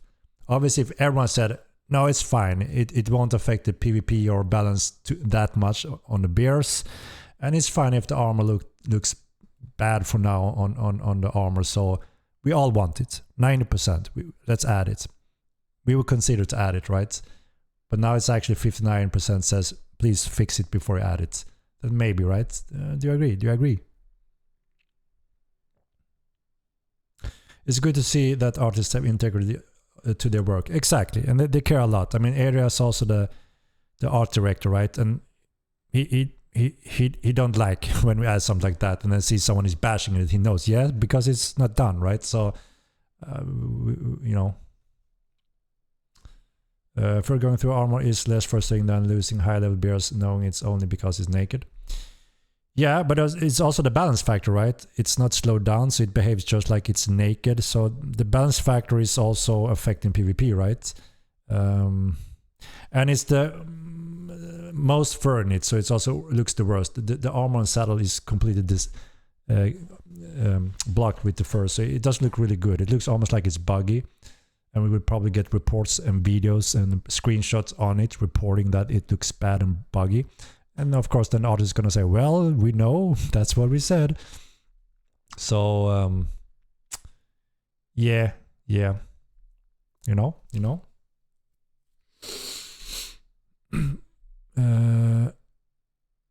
But of course, you know, we want to know. So we have to see if any of the devs, we have different phases in the sprints, and we have some time where we're just polishing, and there may be some waiting time when we wait on testing. So there may be some time for some of the devs to do the last things. We know we want it, right? So obviously we're trying our best. Can show the dungeon. I can show you the screen pictures. So this is one of the pictures for the dungeon. Haven't I showed you the bear armor already? I think I have, right? And then we have this picture of the dungeon. And that is the only tease we want to reveal so far, because it's not long now until we release the patch. Actually, so you can go there on your own. You showed bear armor like a year ago and a half ago. How long until it's ready to go? Like I just said, right? So it is finished art-wise, but there's two functions we need from coders. Hide fur where the armor is, so it doesn't look broken, and the balance of slowing down the creature when it's fighting you because it have heavy armor on it. So it's two semi-important parts before it's fully finished. So the question was, do we release it unfinished or finished?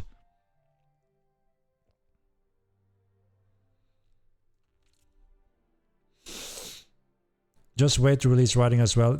Naked pets are useless. I mean, we already added the rideable bears. We can't remove that now. It's part of the patch.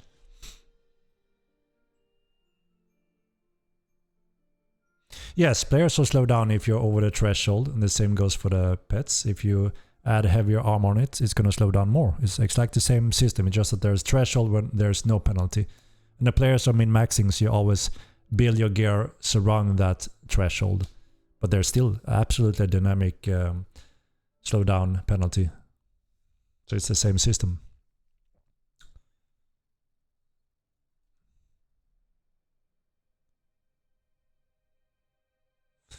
make a heavier armor and you're slowed down. It's already in the game.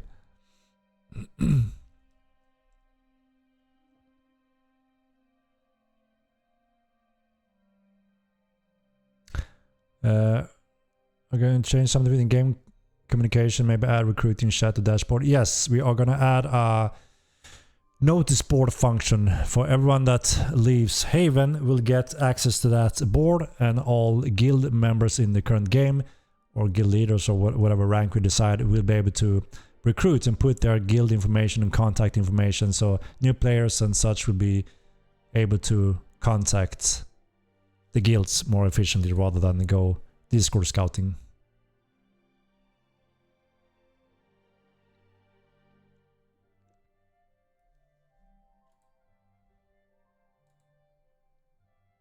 Are you not slowed down with heavy armor? I mean, I can put heavy armor on myself now and show you that I'm slowed down. But what I'm saying is that no one goes overburden, right? You always are within that threshold. So that's what I'm saying. Understand how the system works.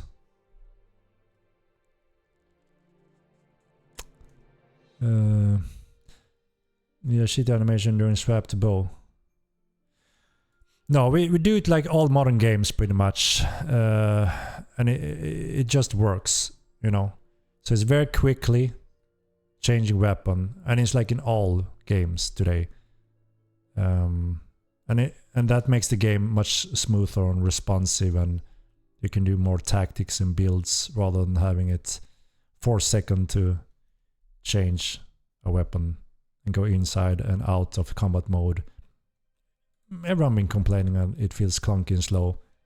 No, it doesn't. Oh, sorry. I thought you saw what I was showing. I mean, it is fast and smooth. And the players want it. It's a little bit more like most games when it comes to having control over your character in a more fluid, smooth, responsive way. You have to play around with it. It feels awesome. If I go back online now, what the hell is going on? Ooh, I feel it in the stomach.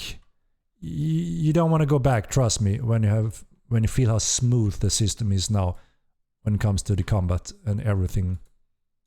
It's just so much smoother.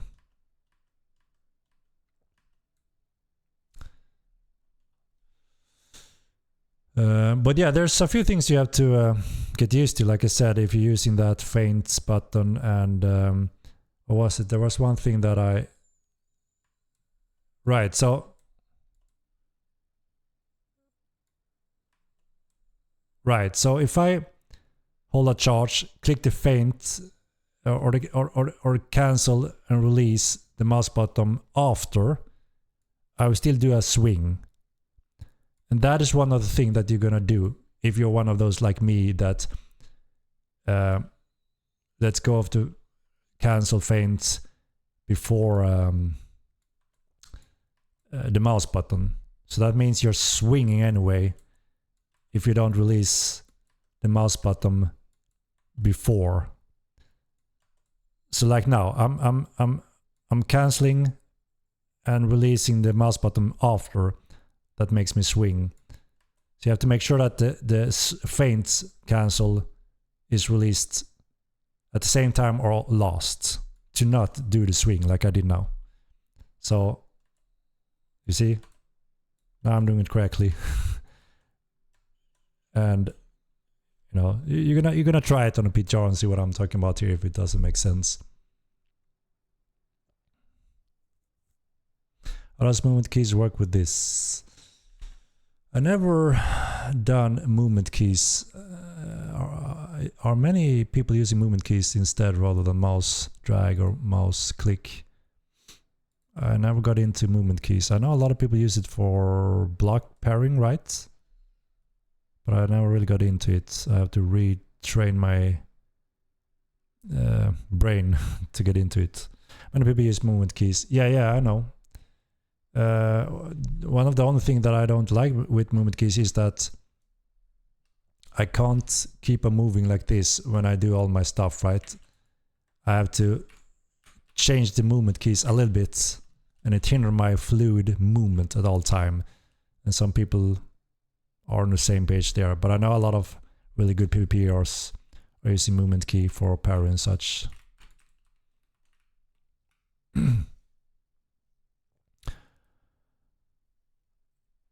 Does most people use movement keys right now? It's called mouse buttons. What did I say? Don't like it. What don't you like? More options. Bonza. Is keybinds. No. Faster weapon draws harder to punish bad player.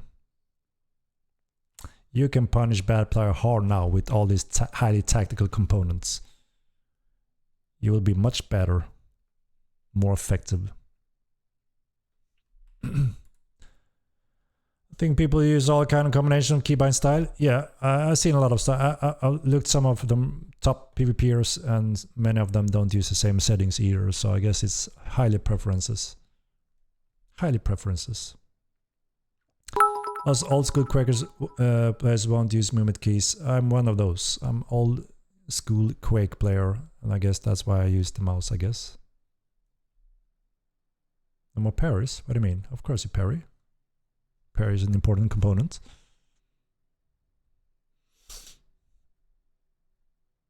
Mages are getting shot end of stick. No, they actually get a powerful boost because I'm gonna show you something here. So if I cast, wait, Viesma, you see it instantly start casting, and I'm trying to show you something here. So look at my crosshair when I'm casting it. Forward, back, forward, back. Do you see that? I'm changing it. That is the new self-cast system. So if I do down, it's self-cast. Is it forward? It's on a target instead, right? And it's also smoother when you jump on mounts, etc. You can instantly cast. Here's my weapon. I'm instantly casting.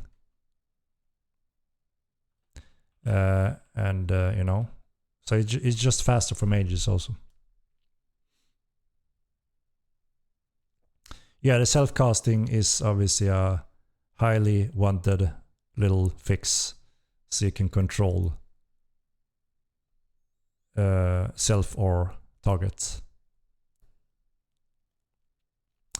But QE are still a thing, right?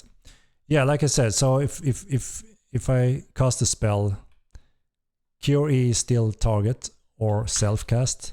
It's just that when I cast one of those skills, you know, like Viasma, I can toggle between target or myself. Self-casting chase is super nice. Yeah, I thought some mages would enjoy that little update also.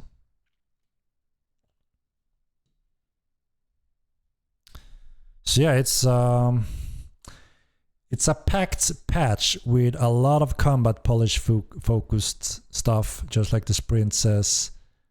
A really nice dungeon with awesome content and lootables. That will be, there's a lot of cool lootables. We got these for all Mordhau players, so you know, spread the knowledge so the Mordhau players can see we finally added this function.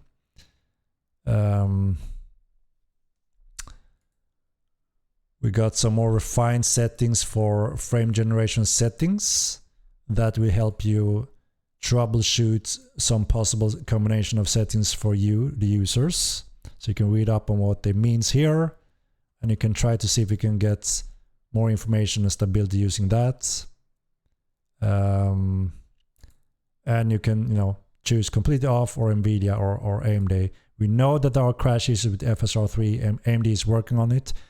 Nightingale have the same issue, so it's on AMD's side, and they're working on it day and night, and hopefully it will be fixed soon. So better control here. We have new cool effects when you're fighting. Arms, legs, and heads can be flying. Some nice effects along with that. It's getting prepared for adrenaline system. When you see the blush flow like that, you are boosting your adrenaline additionally.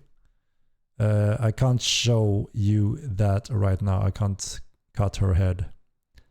But yes, that is coming. And what else? What else do we have? Other than the mount stamina system, obviously a huge thing. We have the bear mounts. Did we have something more? Of course, we have a lot of polish and bug fixing. The self-cast. Did we have something more? It's a lot. It's a lot of content. And there will be a few small surprises along with the patch also that we're not revealing at this point.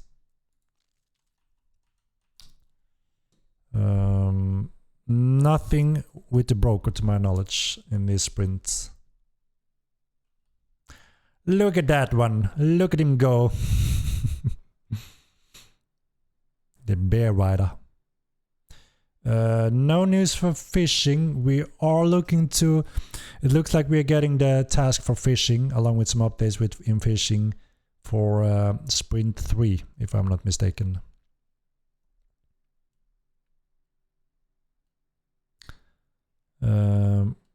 Yeah.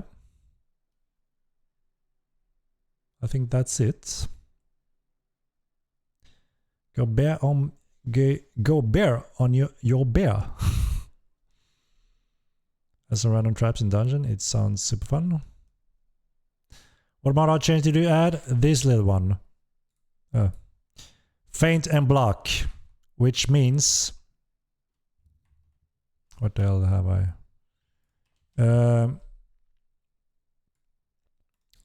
So if you just click the block, you're fainting. A quick click, you're fainting, as you do in Mortal, right? And if you hold it, it's a block. So that's a request from pretty much all Mortal players since day one. We're finally adding that one. So very smooth control to feint and block. And you can queue up the attacks. You know?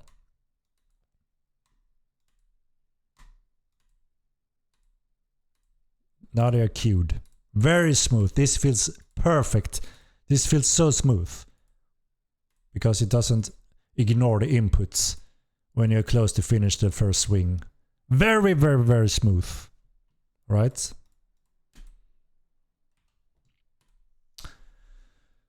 I just want the feint button to act as block when you're not holding an attack.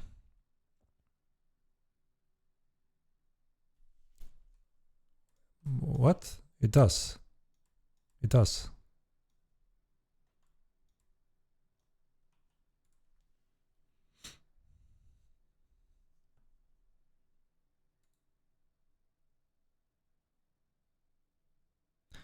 Ah, so it was only Stouty that requested this. I mean, he wasn't alone.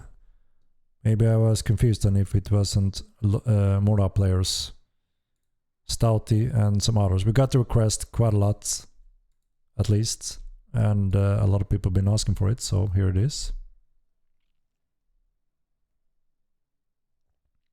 Tell Stouty to play the game then. Now when he got what he wanted, right?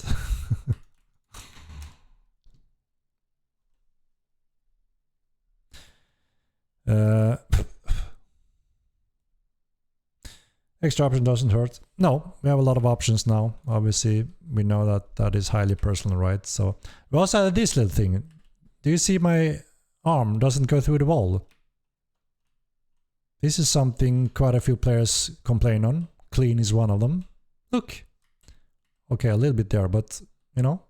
Do you see my arm? I'm not going through the freaking wall. Nice little thing. Nice little thing, right? So, you see? Adds to the realism and the feeling, right? You don't go through everything. So that's a little nice thing also. Again, some polish. Touching the wall here. Touching it.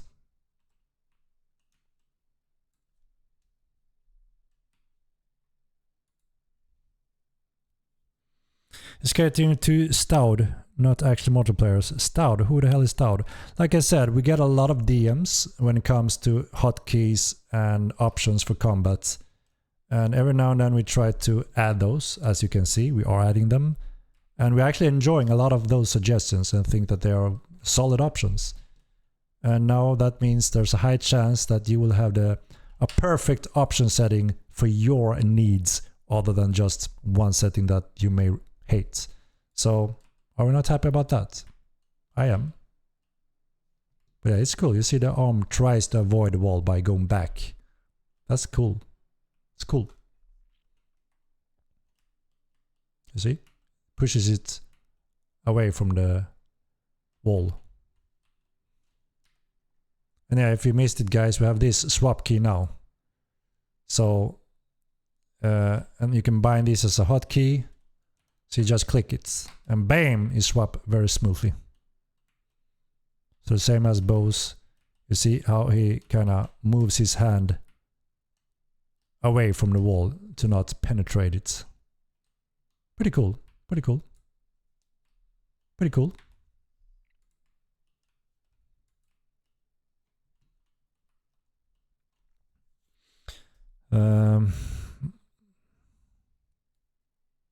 As the quality of life change next patch, indeed. Indeed. People just tell you off lol after listening to them funny. What? Hustler TV. No, I mean, of course, we try to add settings and options that a lot of people are asking for, right? Because we know that it's a very much personal opinion on how you want to control and fight. That's why we've been expanding on this. And this is a combat polish patch, so obviously we try to fit everything in it, so everyone will hopefully be happy to have what they want.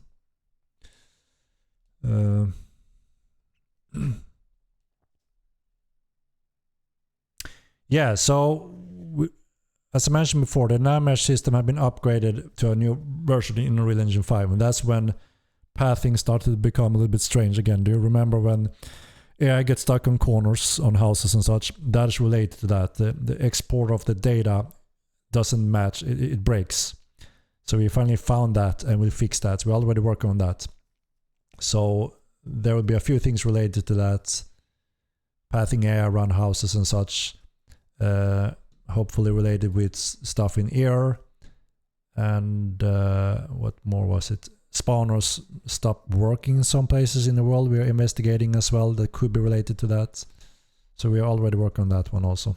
We will see what may fit in this patch when it comes to those ones.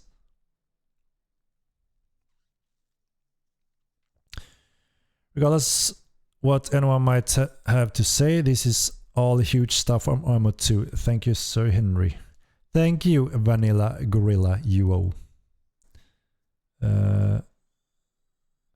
I come to pick up arrows off the ground. We can't yet because we don't have we haven't expanded the drop stuff on the world, on the ground, pick up arrows and such. It requires some fail-safe, robust system, or players can really break performance for the clients and including start to make issues for the servers. So that's why we need more time to expand on those systems that monitor and handle that kind of possible player spamming in the world, right? I hope it makes sense what I'm trying to explain. But that's the main reason. We need to build a robust backend system to handle all kind of stuff you throw out in the world. But it's something we want. The question is when we will be able to do it.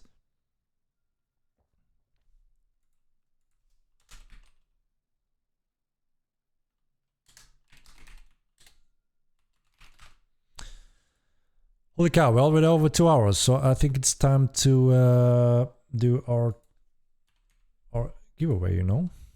It's time. Time flies today. As soon as I'm doing stuff in game, the time just poof, gone. Gone. Let me start my stuff here, guys. Alright. Let me update to giveaway time. Experience Mark Gamer 2. Giveaway time.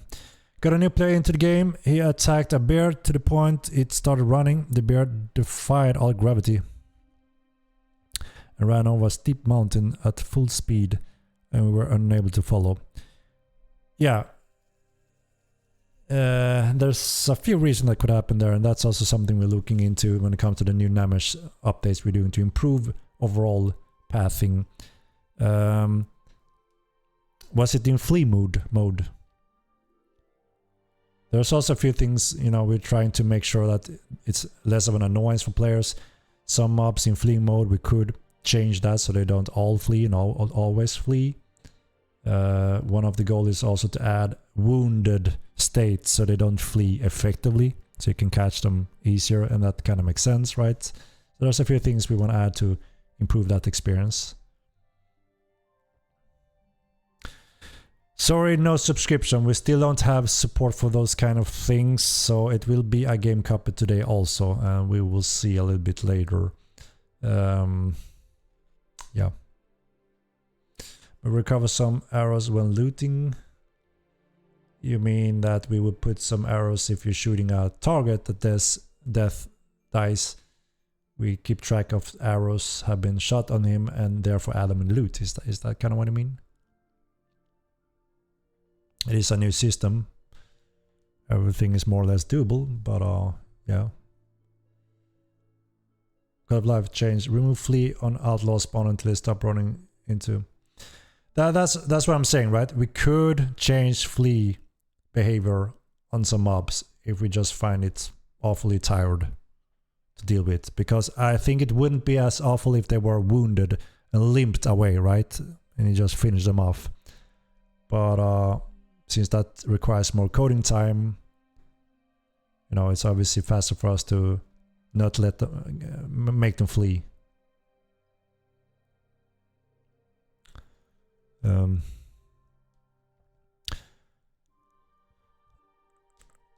Happens to me as well. As soon as I stop playing, time flies and I need to do something else. Indeed.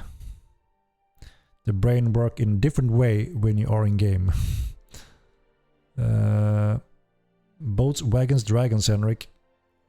All in good time, my friend Panda. I'm getting more and more excited also about boats because the design for it is very exciting, and you know, there's some boat games out there that are reminding you that there's some cool stuff to be done there. Was a little bit disappointed, I have to admit, with Bones and Skulls and Bones.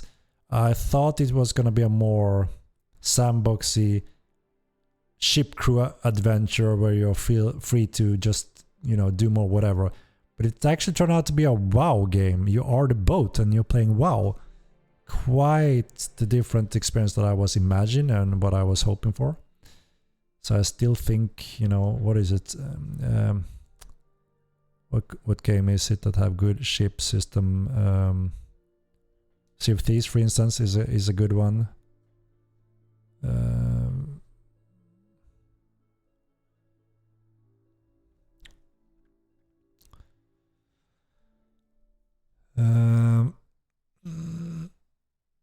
How Monte Carlo work when everyone rides away in third gear? They do already know them. They already ride away in third gear.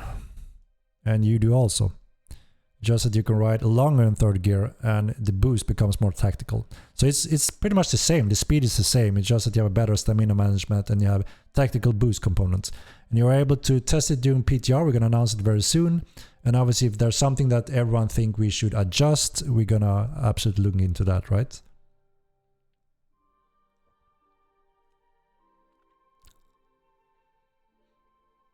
Horse move even faster. What? No, the horses are not faster. Like I said, the speed is the same. It's the stamina management and tactical boosts that we make use of instead.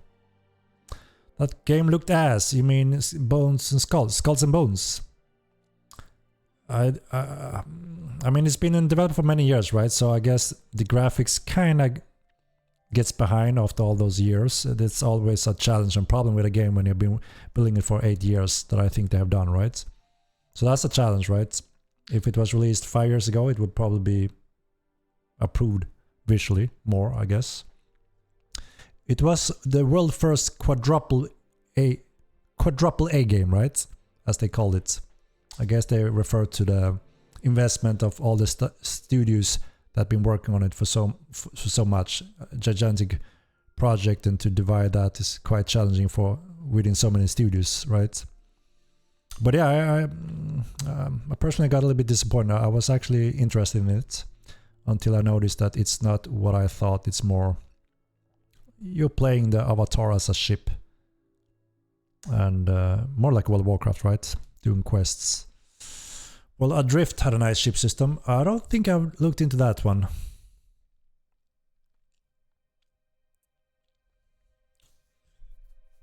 We are gonna bring back the relic, brokers, and meteor drops and invasions as we had in the first game.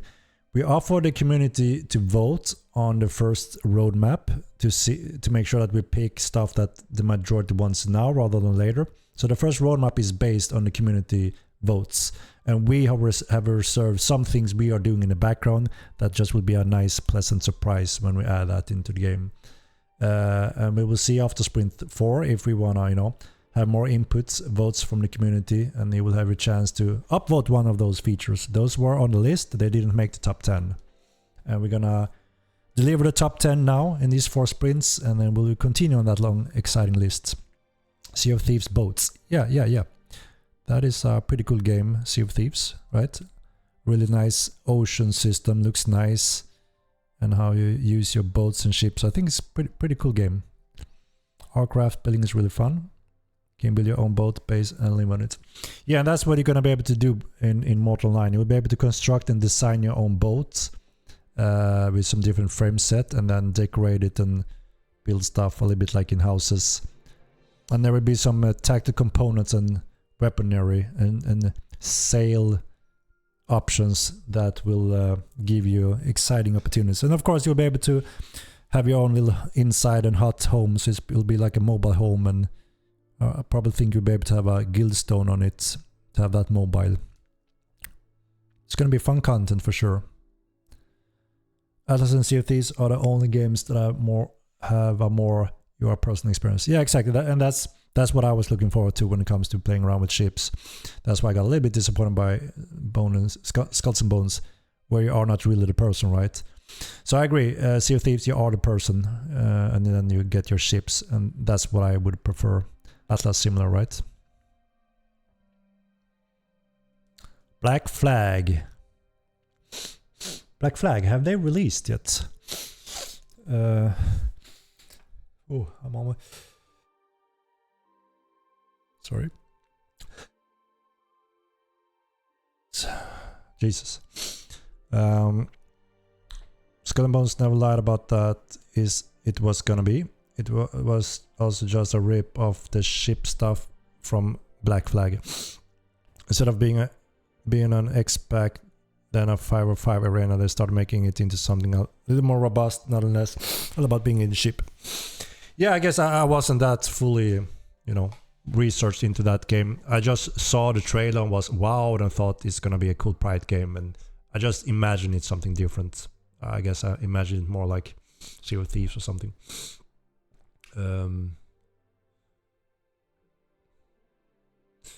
But this best mode, thank you very much. Thank you, Meta Emo2. We are very glad that you enjoy it. We have a very exciting future ahead, starting with the Sprint 1 and the roadmap. Finally, after all these months of hard work, just transferring the engine, have obviously stolen fun game content from the players and the game developers also. So we're finally having more fun with the game development actually, and of course those patches will be more packed with fun content for the players. So finally this is starting with our first sprint very soon.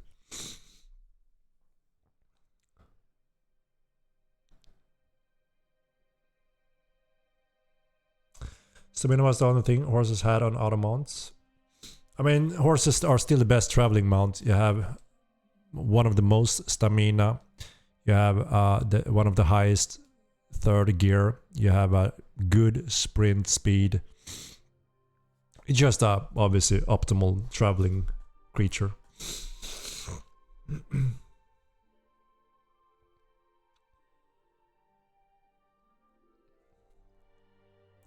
Reserves on health bars, eh? Demo man, when am I getting my statue in Tinrem? In sprint 1, Demo man. Sprint 1. Maybe not in Tinrem though. But you'll see, you'll see.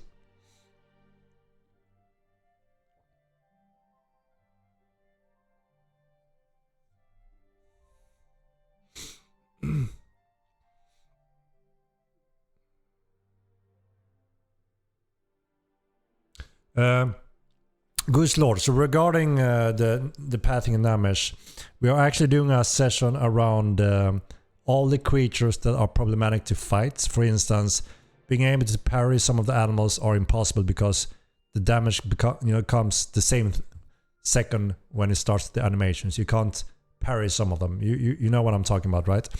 And then we have a few pets that are standing too close. The Campadon is one of them, so you get stuck into them. We are doing a round right now when we adjust those attacks, so you can always read attacks first of all, and also obviously make sure that the Campadon don't walk into you to attack you, so you don't get stuck. So we're actually doing some polish stuff there also for this patch, so that should hopefully be a pleasant experience or improvement also when it comes to PvE and also using them in PvP. And of course that you can actually parry them by see the animation. For some of them to call it AAA. Skull and Bones has some issues, but then again, MMO2 is no place to cast stones in the glass. So absolutely not, Navy Styles. I'm not bashing on any MMO because we know to make a MMO is absolutely the most difficult game to do, right? And we have absolutely had our fair share of problems, challenging, chaos, all of it, right? So we can actually feel the pain with the game devs and studios. We know how many people are hardworking and passionate about their projects.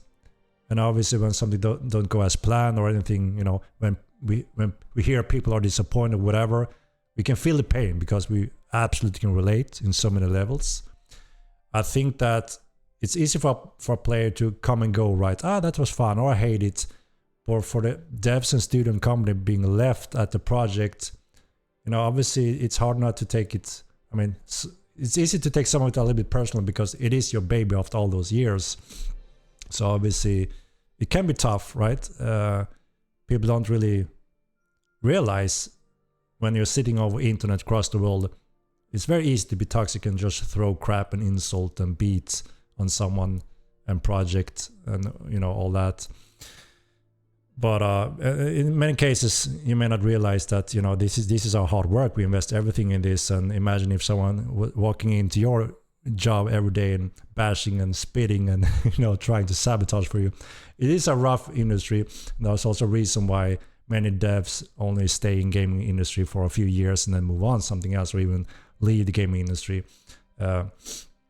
So we fully feel the pain for a lot of studios when things goes chaotic because we have been there in so many cases, right? So we would obviously never bash on our friends and colleagues in the industry. We hope the best, and we have a lot of good relationship with a lot of studios and game developers across the world, and we feel a little bit like a family because we obviously know what all this means and what we experience by going through all these challenges and ups and downs, right? And the players can be part of it and be supportive, and they can also be very hostile, obviously. So I wouldn't bash any gaming studio for any reason. Arch Age, yeah, that's the game I was thinking about as well. Actually, they did a great C gameplay. Yes, that is correct. You want to see cow life on Spiritists? Maybe. Yeah, I agree. Archer has some really good naval combats. Doesn't make any sense at all. Where are we going to go on these boats? Obviously, there's a lot of content to be tied into boats, and obviously we wouldn't just add the boats now without any of those content that it connects to. For instance, there are a lot of it in the future, right? That connects to it. We have a whole new continent. We have deep diving, fishing, sea creatures. We have a whole sunken continent, obviously, that you will just... It's going to be exciting. You're just going to sail out in deep sea and you have to find where the hell that sunken continent is. They're going to be pirating PvP on ships, and it's going to be like a mobile floating house. So if you want to live on the sea rather than on a continent, you can live on your boat. So obviously we want to tie a lot of content along with ships, and we at least need something of this for it to make sense, right? That goes along with ships. But we don't want to wait for all of that until we add ships, because I think there's a good interest, a lot of people looking forward to it. There's a huge player base that are looking for more robust MMO sandboxy ship games. There are not that many actually. So, we may open up for a whole new generation of players that are here for be a pirate and nothing else, But we have to see how it goes after the first roadmap, what could be of interest next. We have a long list of very juicy stuff, obviously. And our plan and hope is that we can keep on expanding the team so we can also cover more and more over time. So yeah, we will see. But if it's overwhelmingly the one that most people want after this first roadmap, or wherever that may be, obviously we have to look at our schedule to, adjust accordingly more towards that, right? Bless you, thank you. I was sneezing a few minutes ago, so I'm that way behind. I'm gonna scroll down a little bit, thank you. Darfa did boats well. I really like when ships are larger and livable, like how Darkfall had it, so it's opposed to our ship, for example. Yeah, trust me, we're gonna have huge ships. You're gonna be able to have your guild on your ship. There will be different tiers and levels where you can go under deck and so on, with rooms and doors and benches and tools and siege machinery. So we want it to be a really cool experience where you can have a mobile base pretty much, because we plan to always have a lot of sea content over time that just would make boats and ships enjoyable and exciting.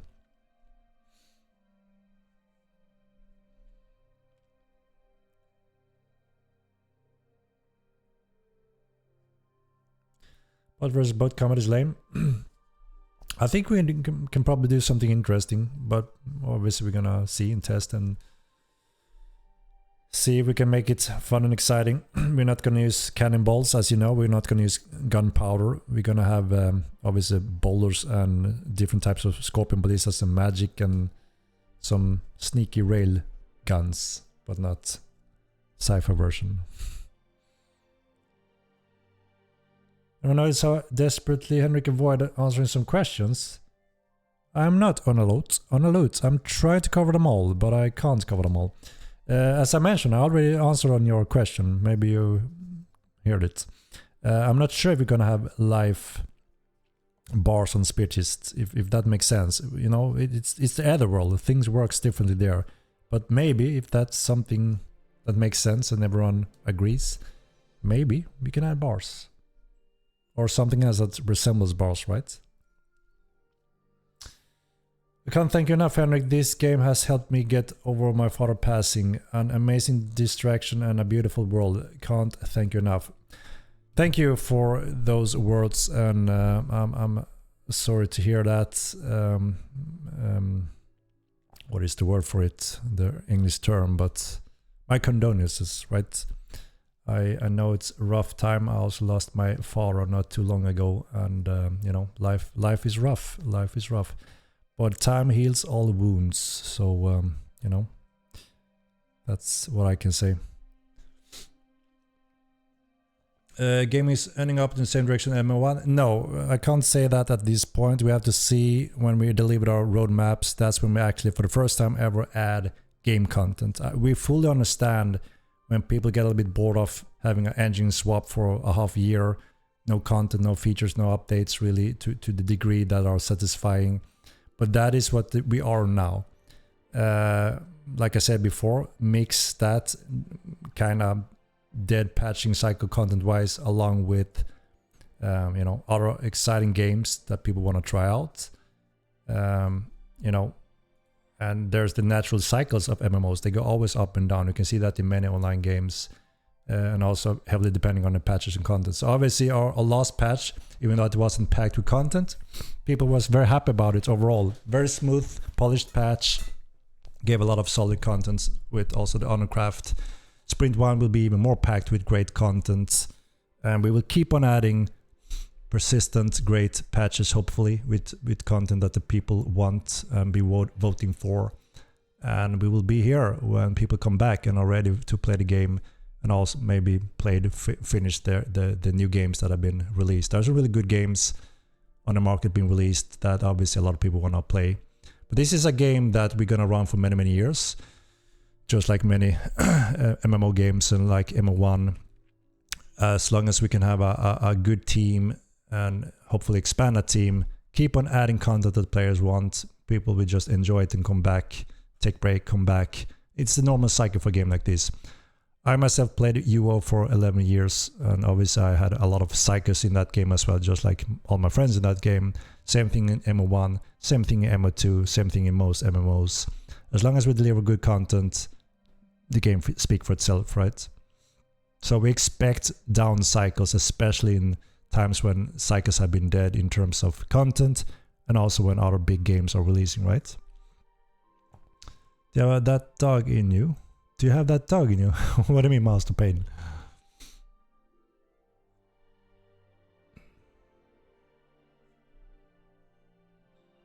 Dying. You call? I mean, people have said the game is dying since 16 years ago. That's ridiculous. If you think the game is bad or dying, whatever, that's fine. Everyone is, can have their own opinion. But we will continue, and the game have not even started for us because the Sprint 1 is where exciting content is being delivered. So feel free to come back and try them out whenever you want. We will announce if we think the game is dead and pull the plug if that is necessary. But that is far from the plan now, obviously, when we haven't really started working with content in Unreal Engine 5 finally. So, and like I said, the cycles are expected and normal. So, I mean, it goes up and down. All the cycles was the same in Moto 1. People have been saying the same thing also for 16 years. So don't worry, we will announce the status of the game if we want to continue or not continue. And yeah, it doesn't show all the players again. It shows the direction, absolutely, but it doesn't show accurately the amount of players. Steamshot, that is. We also have other platforms and some regions not showing there, and it updates once an hour and doesn't take ticks sometimes. So it's a little bit off, but it shows the direction of a cycle, absolutely.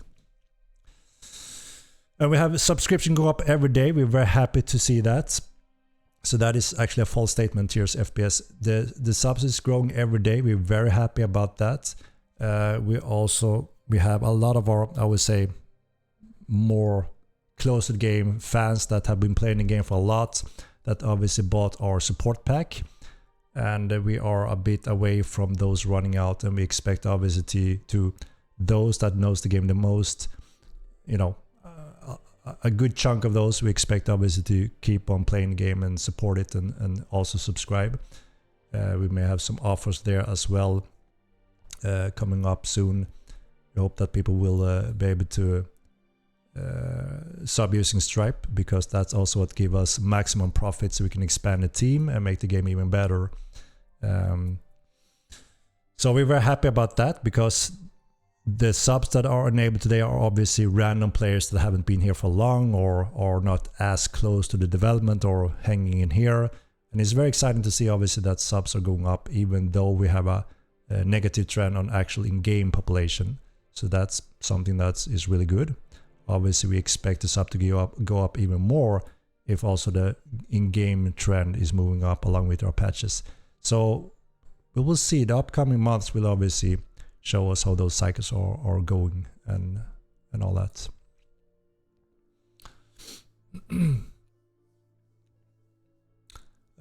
People just playing less game in the genre. MOE is terrible compared to MO2. If the third person has potato animations, they will be back. Yeah, I mean, like, we have Helldivers, right? Helldivers do. Some of our older friends and colleagues that have been working on that game. An awesome game, great release. A lot of people are trying that game and having a lot of fun. But it's also maybe a game that you don't play for years on years. You jump in there, have quick action, have fun, and after a while you run into end game and maybe you wanna, continue your journey in a game more like Mortal Line, that are more that kind of gameplay, right? It's persistent. MOE is not a MMO at all. It's Arc game, right? Awesome Arc game to my knowledge. I checked it out a little bit. I also tried Arc and those games, Atlas.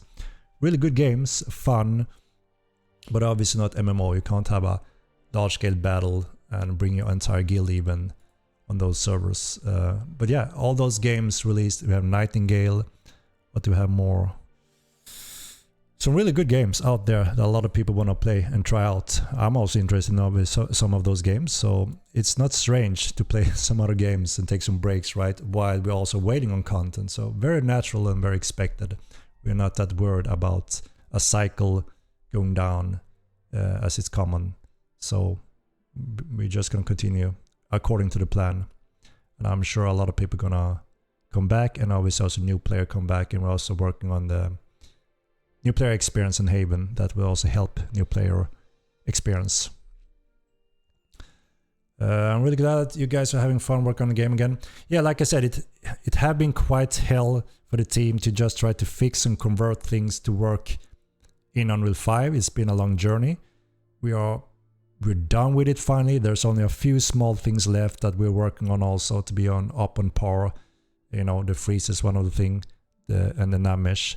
Those are the two main areas I would say that we are working on to get on in place. But other than that, it is game content features, finally.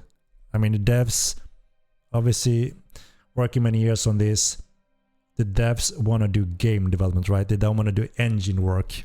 So obviously the devs are more happy to do game development again, the classical game features and content. And that's also what the players want, right? If we do core fixes in the engine that doesn't affect you playing the game, that doesn't give you anything, right? But that was necessary a lot in our game engine swap. And like I said, now the first sprint and the entire roadmap is more heavily based on content and features that actually players want to have, right?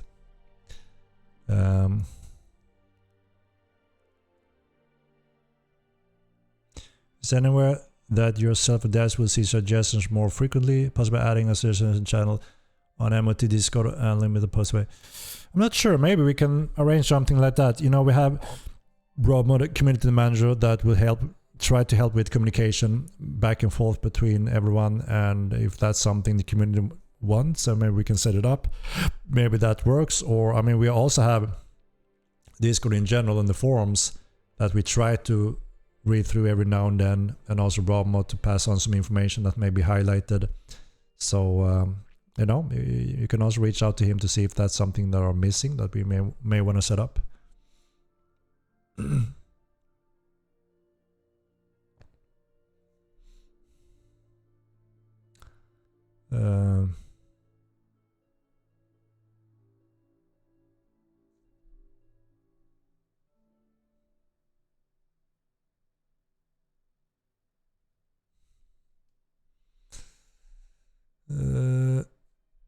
All right, I think it's time for the giveaway, guys. I mean, time is flying as usual here. So last minute exclamation mark element 2, and then I will drop it. New Twitch drop cape when? So we have a huge packed patch around the corner. We may have a little Twitch drop along with that one, and we may have something else also. So very soon, very soon.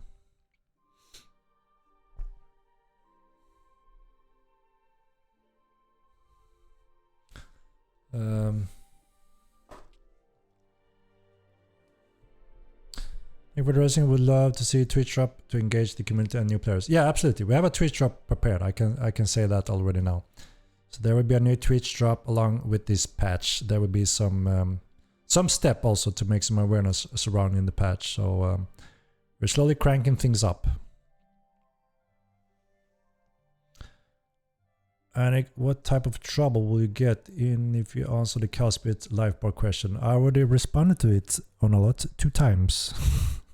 But now I'm also reading, I guess, history. So I guess you got it. All right, I'm gonna jump down a little bit, and then it's time to roll the dice.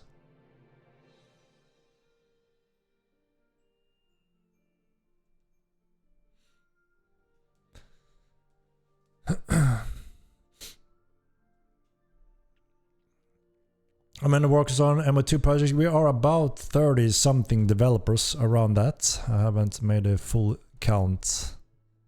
There's quite a few different positions and areas involved with the development. So still a very small team.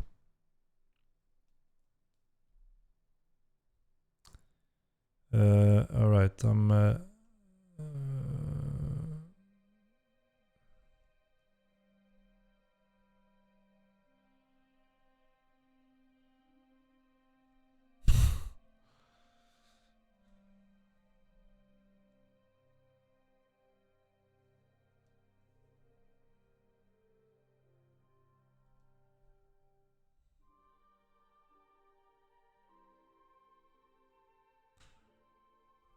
yeah, it's been a little bit tricky with the roles. I don't know if there's a better way to do the giveaways moving forward. I try to make them fair, right? And it's a little bit tricky to handle that. I'm not sure how to best do it. I don't know if you guys have any suggestions. Multi-patches, love it. Yeah, that is gold, right? The baseline of our sprint is about a month, and then depending on content and how everything goes, we may have to adjust some of the stuff there, either earlier or a little bit later, or even split it up or something like that. So I want to flag again that we want to be flexible with the sprints and not be set in stone and struggle with certain things, right? It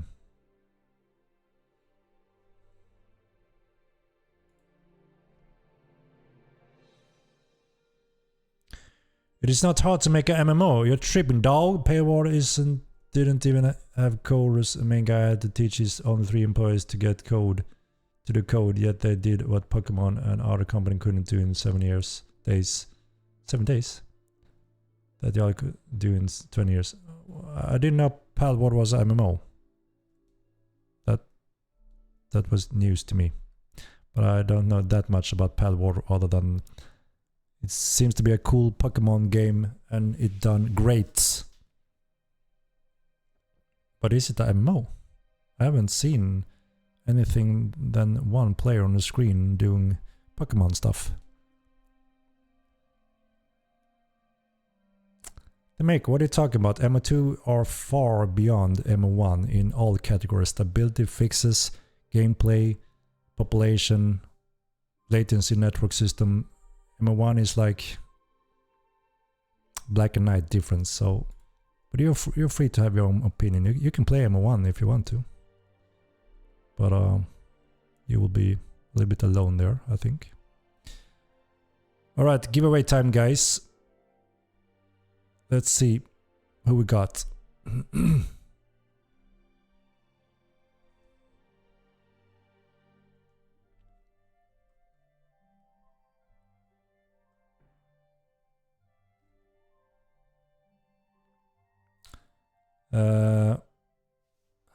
Pull the ticket. Let's do it.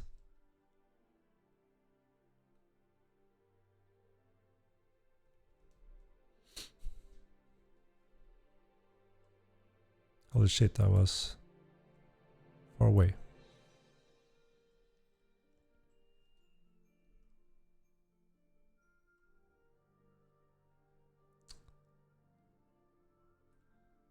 Not the MMO up to 32 players. Yeah, that's Unreal, right? They use the Unreal network, which is normal 32 players. I mean, you just don't make MMO with 3 people and being new.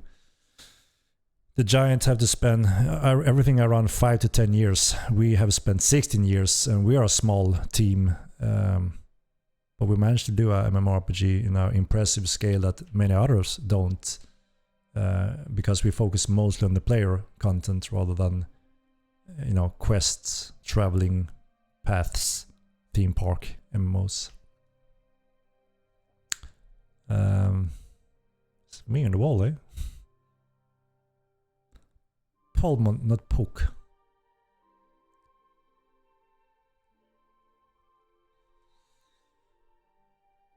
Yeah, Arc DayZ and those games, they're not MMOs. They're not massively network scales. There are, a few players per server instance, right? So I wouldn't call those MMOs. I know some of them tag them as MMOs, but by the very definition, you need You need at least 1,000 on a world where you can go limitless in the same area as such, right? Or it's just simply multiple servers and that's it, right? And it's not the same network. If you can't have a replicated network like Unreal Engine network when having hundreds of players on the screen and doing something real time. That's why it's taken us 16 years to get here. You can only do quick, cool games using Unreal Engine, very powerfully so, but then you're restricted to the 32, 64 players, in extreme cases 100, pushing it with problems. So yeah. All right, let's do the giveaway.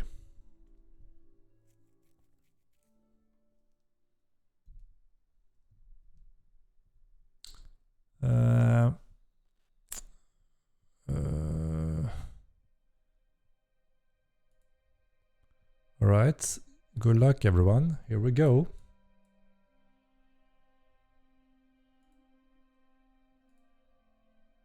There we go.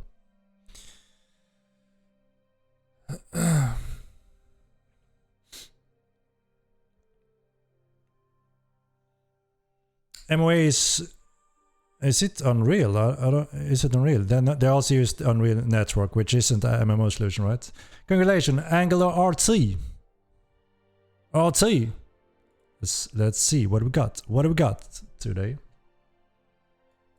Angela RT. Rigged, eh?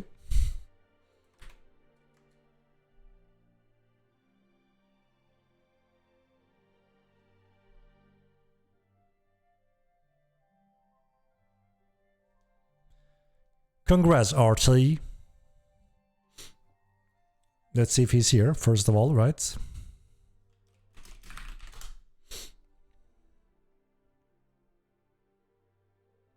I'm here. Awesome. Respond to my DM here on Twitch chat and we will get the code.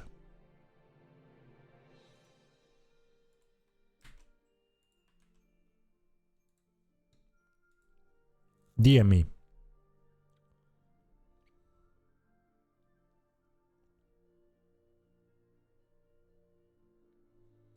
I checked out Darkfall back in the days when we did Mortal 1 and I think they were decent back then, but today our network is better, I think.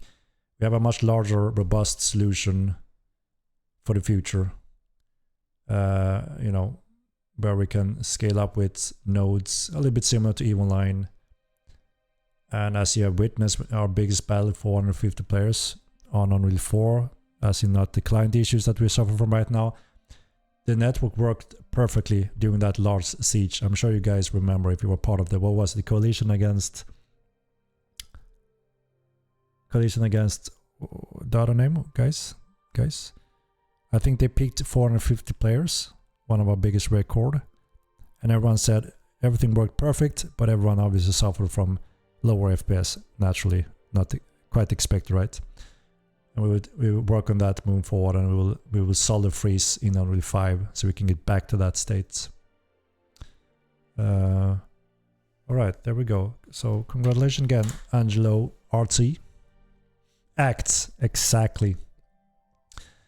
The Act and Coalition battle was quite impressive. I catched it real time. I saw some of you guys streaming it, and that was a hell of a battle. Hell of a battle. Very fun to watch, and it was surprisingly smooth for that insanity. Raining bolts and arrows, and the entire screens were filled with players. Real awesome. So obviously we need to get that smoothness back without the freezes in Unreal 5 as well, which we will. And I never seen anything like that with the degree of details and the complexity of the combat and everything going on and all the magic. There's no MMO to my knowledge that gets close to anything like this. So obviously it's something that MMO, you know, do quite well, and I think many of you guys agree. There are still issues, absolutely, but I still think the team have done something quite amazing. You know, comparing to those multi-billion-dollar companies with thousands of developers, I think we're doing some stuff that are standing out quite a lot. So I'm quite proud of the progression and what the team managed to do. Act the Anti-Coalition Treaty. I see. That was indeed the abbreviation.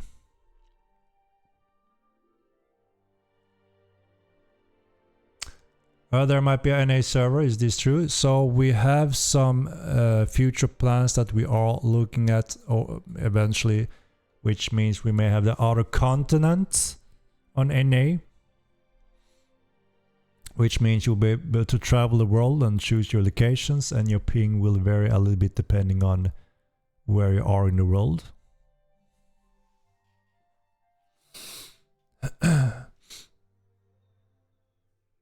I mean, Unreal Engine 5 is not really there yet when it comes to act-sized fights, right? We have some problems when, I think the last battle when there were around 200 something, getting closer to 300, then everyone got those long freezes that are not acceptable in the engine. So we are working on that one, so we can get back to those battles without freezing.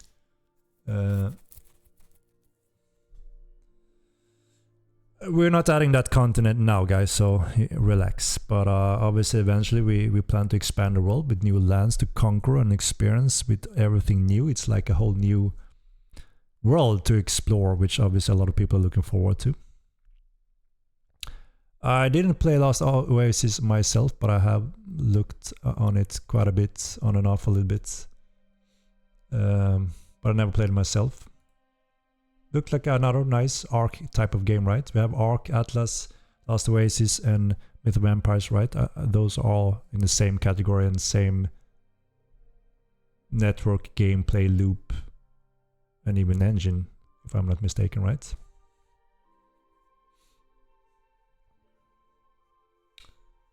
Owner Seed Coalition, indeed.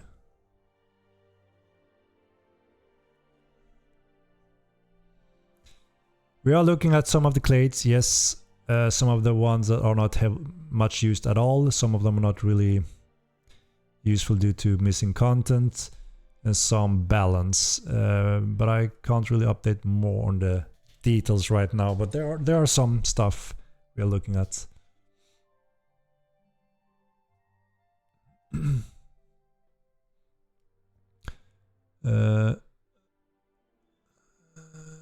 Nanite is off currently. There's a few issues in Nanites that Epic needs to solve before we can enable it, or we will eat your FPS heavily, sadly. Thank you, by the way. I'm a veteran for MM1, if you ask. Yeah, that's true. I always ask the winner. And you're all the way back from MM1. That is awesome. That is many years, Angelo RT. You're a old-timer. No updates. It's all in Epic's hands. We won't touch Nanites whatsoever because there's no point. They know that all studios in the world are pretty much shutting it off due to performance issues. So I'm sure they are working on improving Nanites. And as soon as they release an engine update where we can see good beneficials using it and not stealing the FPS that we need in Mortal, we will absolutely use it. I came here because of Lost Oasis. Great game. Devs shot themselves in the foot. I see.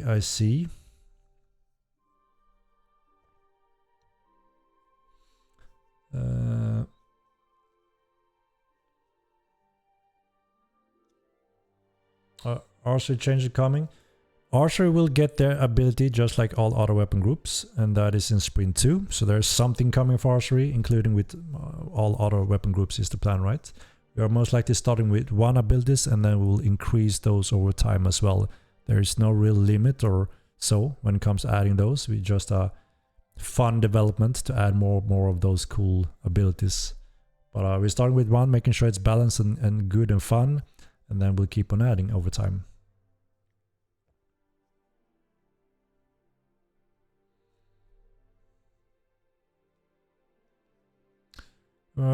MOE is 100 player node. Chinese life is feudal. Yeah, like I said, I think they're all very similar, right? They have taken inspiration from each other. We have Atlas, Arc, and Lost Oasis.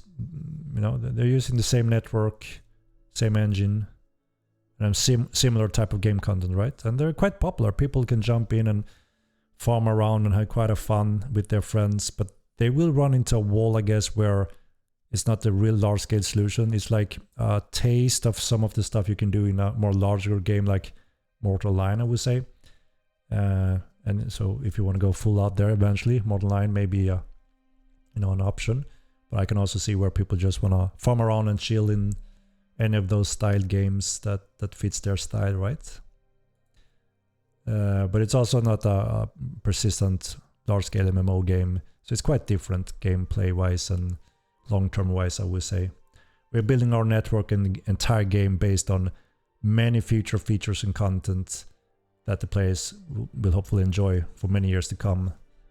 And that is also why we need to have a sub fee to pay for the development and all the servers. They are very different servers than those 100-player servers. Quite different. Yeah, I wouldn't at all put any of those games in the same genre as Mortal 9. I played Ark myself with a few friends. I enjoyed it. I had a fun for quite a while. But there's obviously some clear differences that are forced upon the game when there's not a real MMO solution behind it.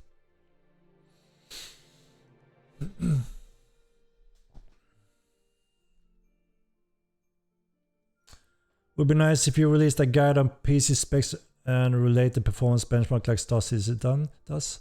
I haven't seen what they've done exactly in that category other than... Yeah, I haven't really seen exactly what you refer to here. A guide. I mean, obviously we try to add some information when it comes to that, and we try to add it also in game next to the options that we're also doing in this next patch when it comes to frame generation. But yeah, I mean, any suggestion, if something that you guys would really like to see or something we would like to update, you know, we are all ear for that. Players to create bounties, something we are open to evaluate as well to see if that is something that could be done without abusing the mechanics. That's have been always one of the challenge and worry when it comes to the bounty system, because there's been a few games that have bounty system and some of them were highly abusable. Our current bounty system works quite well. People have been enjoying it, and we may revisit to expand on it further and even try to see if we can actually make player run bounties incorporated.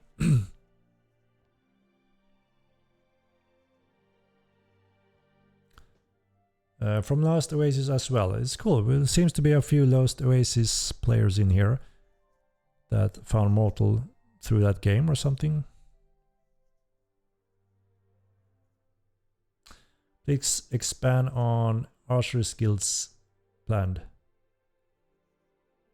Expand on archery skills planned. I mentioned a few of the abilities, right, that we plan to add. I'm not sure which one we're going to start with. We are going through that right now also, because we're getting close to Sprint 2.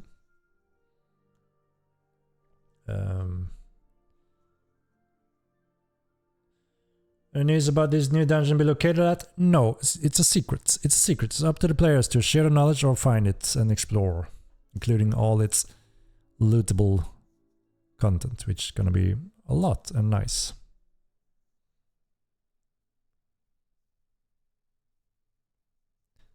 PUBG, eh?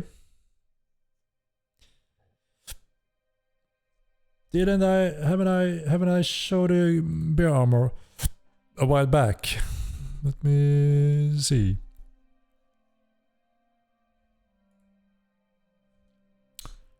Let me take a look. If I have it, I guess I can show it. One moment.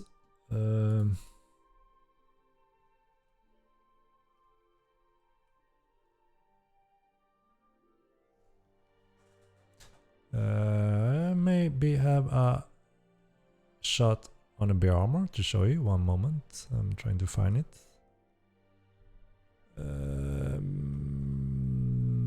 Didn't I get it?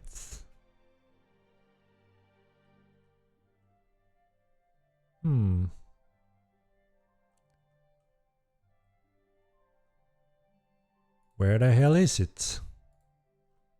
Where the hell is it?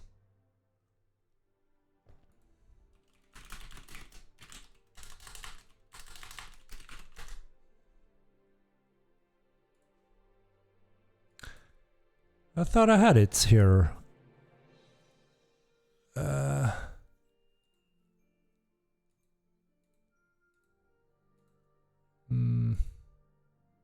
Maybe I don't.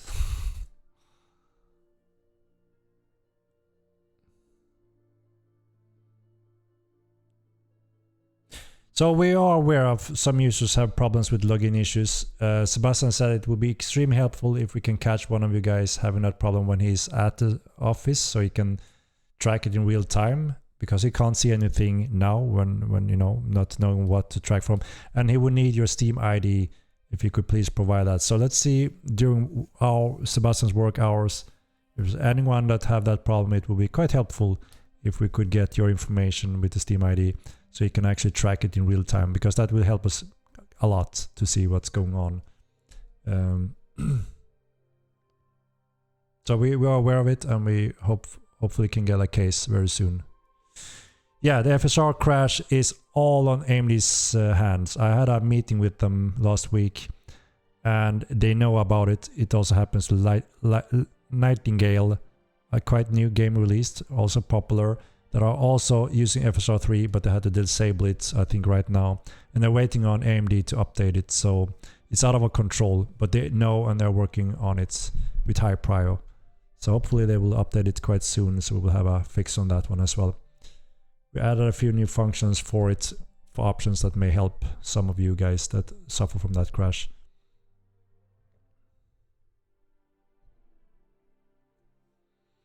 Foo in love Modern 2. Azure TV main. Of course we're gonna keep it alive. We haven't begun the journey yet. We are almost on sprint 1. That is the candy juice we all been waiting for since the transition to Unreal 5. It's been a dry couple of months with working on the Unreal Engine, and the devs don't like to work on that. Now they're exciting to work on real game features, content development, and we finally are about to give that first sprint patch that is packed with juice. So we're getting there. We're getting there. Okay, I can show a little bear armor. Do you want to see a little bear armor? A little bear armor. I have a little bear armor. Let me show you.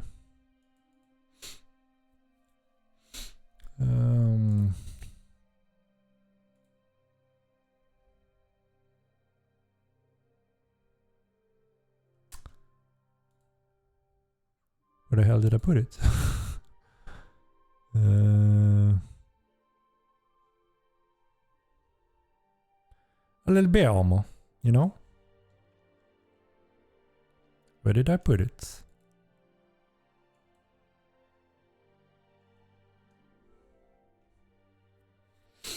Alright, I'm getting tired. I don't know what the hell I'm doing. Save the picture, let's put it... okay. There we got it. There we got it. Alright. So here...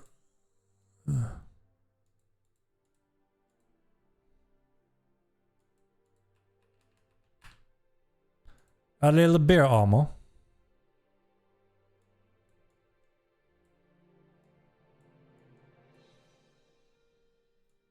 Oh wow, shit, what's going on? I'm pulling everything. A little bear armor. Here we go.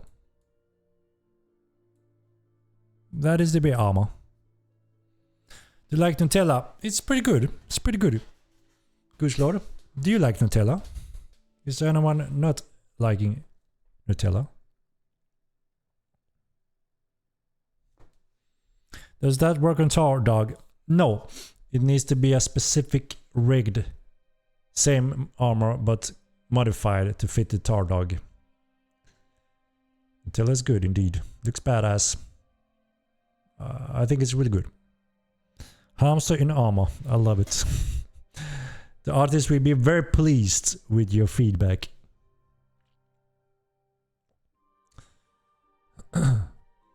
There's no fur issue on armor. No, and this is how we told the coders to have it.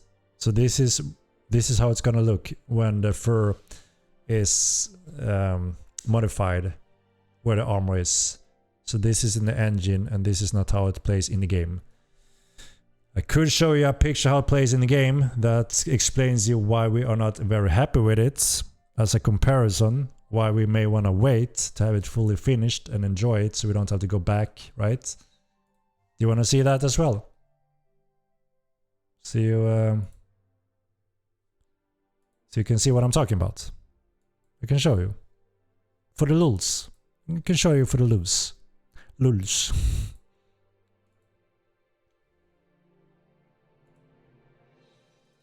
This is how it look before the coders can give the artist the function to control it.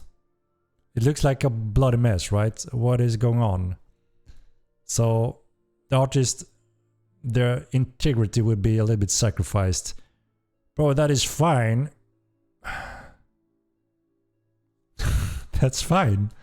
When did you notice the difference though? Where's the saddle? What's... You don't even see half of it. Under the armor and over the armor where there's fur, there's stuff there that are not even visible. So the artist is crying. Yeah, it's fine. And then this 1 hour after we release the patch, you're gonna see clips of it on the internet and screenshots in the screenshot section saying, "Oh lol, look at this, the armor's clipping looks ugly and bad and horrible. Lol lol lol, Star Wars. Lol lol lol lol lol lol lol." And the artist is gonna be a little bit sad. And it's gonna be like, well, we told you so. So, don't we wanna give the artist and coders a chance to fix it? And it's not only this, right? This is only the visual part, which I could agree if it was only that. But now we also have the balance part. They're behaving exactly without any penalty in combat and moving around with this heavy armor. So it's also a balance thing, right? And the thing is, the coders have confirmed that this is not a huge project, so we will probably find a window where we can squeeze it in and have it in one of our upfolding patches.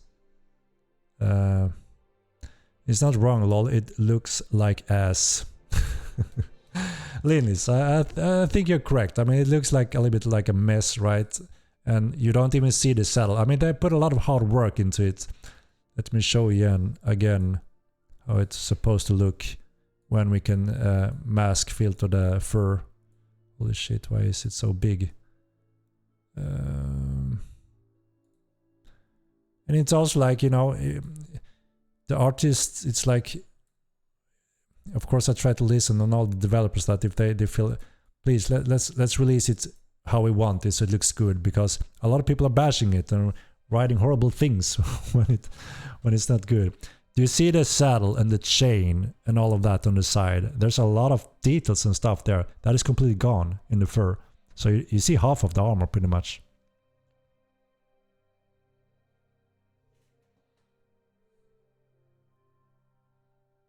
Looks good as is. Not that many in here that are, you know, picky, I guess, with armor. Don't give half features. Bear riding should come with armor. I mean, being able to ride them and use them as a pet as they do today is one thing, but also to give them a powerful armor and not having it balanced is also half feature demo man, if you think about it, right? And even worse, because it's a PvP function that doesn't come with its balance. So same goes, right? If you say we shouldn't add it half finished, yeah, then we shouldn't add the armor half finished either, right? This one is better saddle. I mean, you can see the saddle if I can't rotate it, but it has nice room for the saddle. It's made very carefully to look really good, make sense, and have room for the rider.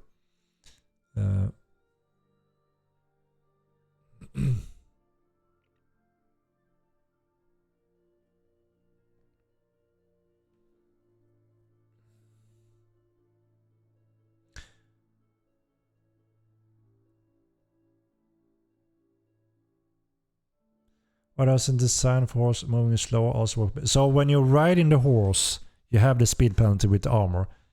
But this is a combat pet. So the speed is not impacted when you're using it as a pet. Because you can use the bear as a pet, right? As people do today. It just it's going to be heavier tanky, but it's going to run at the same speed. There's no balance support active on it. And we are a bit worried if we add PvP function without the balance. That sounds scary, right? And that's why we try to be careful.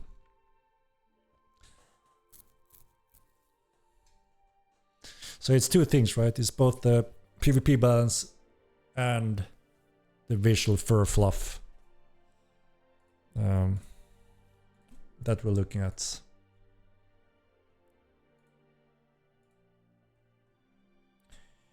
You know what I mean? You know what I mean?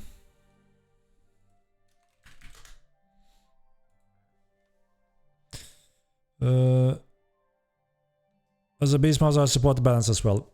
Yeah, you know, we try to always very carefully consider every single thing we change or add or such, or missing a component.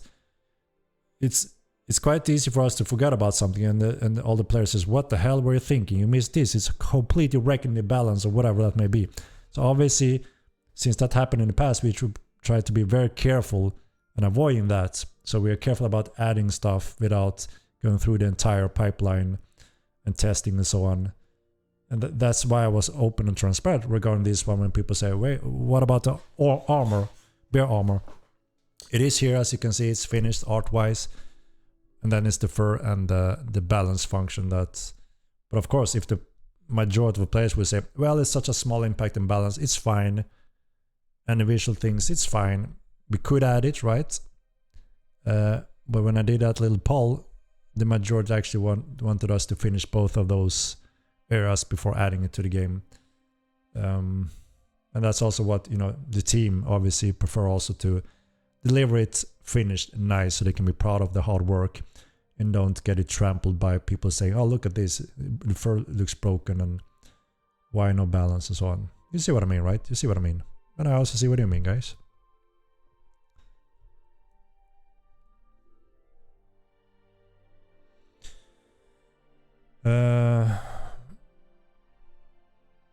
All right, ladies and gentlemen, I think this is my cue, 3-hour mark. I struggle to keep them at 2 hours. It's always a pleasure to hang out with you guys and discuss all of these things, important matters when it comes to Mortal Online 2. As I said before, we have an exciting time ahead with more frequent content feature patches finally, after a very long period of transitioning to Unreal 5. And the first Sprint 1 is planned to be very soon, and we will very shortly send out an update regarding... We will open up PTR to get a little quick testing on the new combat stuff, because I think you will very much enjoy that. And if you obviously, one of the reasons is if you find something critical there, you want to catch it, right? But we've been testing that a lot. Everyone have been very excited and enjoying the game so much more now when it's more fluid and smooth, that we are quite positive that, or confident that you also will enjoy that kind of update. And it's a lot of things that you have been asking for also over the year. So that's going to be very exciting for us to see how you your feedback on that test. And of course, you can test the mounts and running around as well to see how that works. We will announce the PTR in just a very few days. We're almost there. So you will have the opportunity to go ahead and try it out. We will not have you test the new dungeon though. That will be a spoiler. So that's something we are looking at. We only need your input on the combat stuff.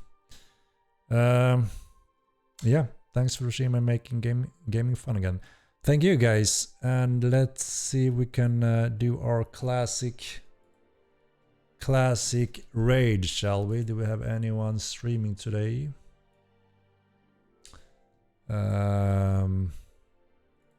Let's do the quick poll. What do we got? We got Razor, Rua. Have Hashler TV come down, guys?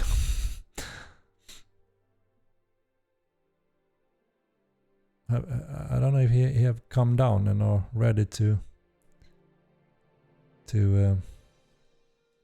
no, nope. Okay, that's unfortunate. Maybe we'll come down soon and maybe we can be on the list as well.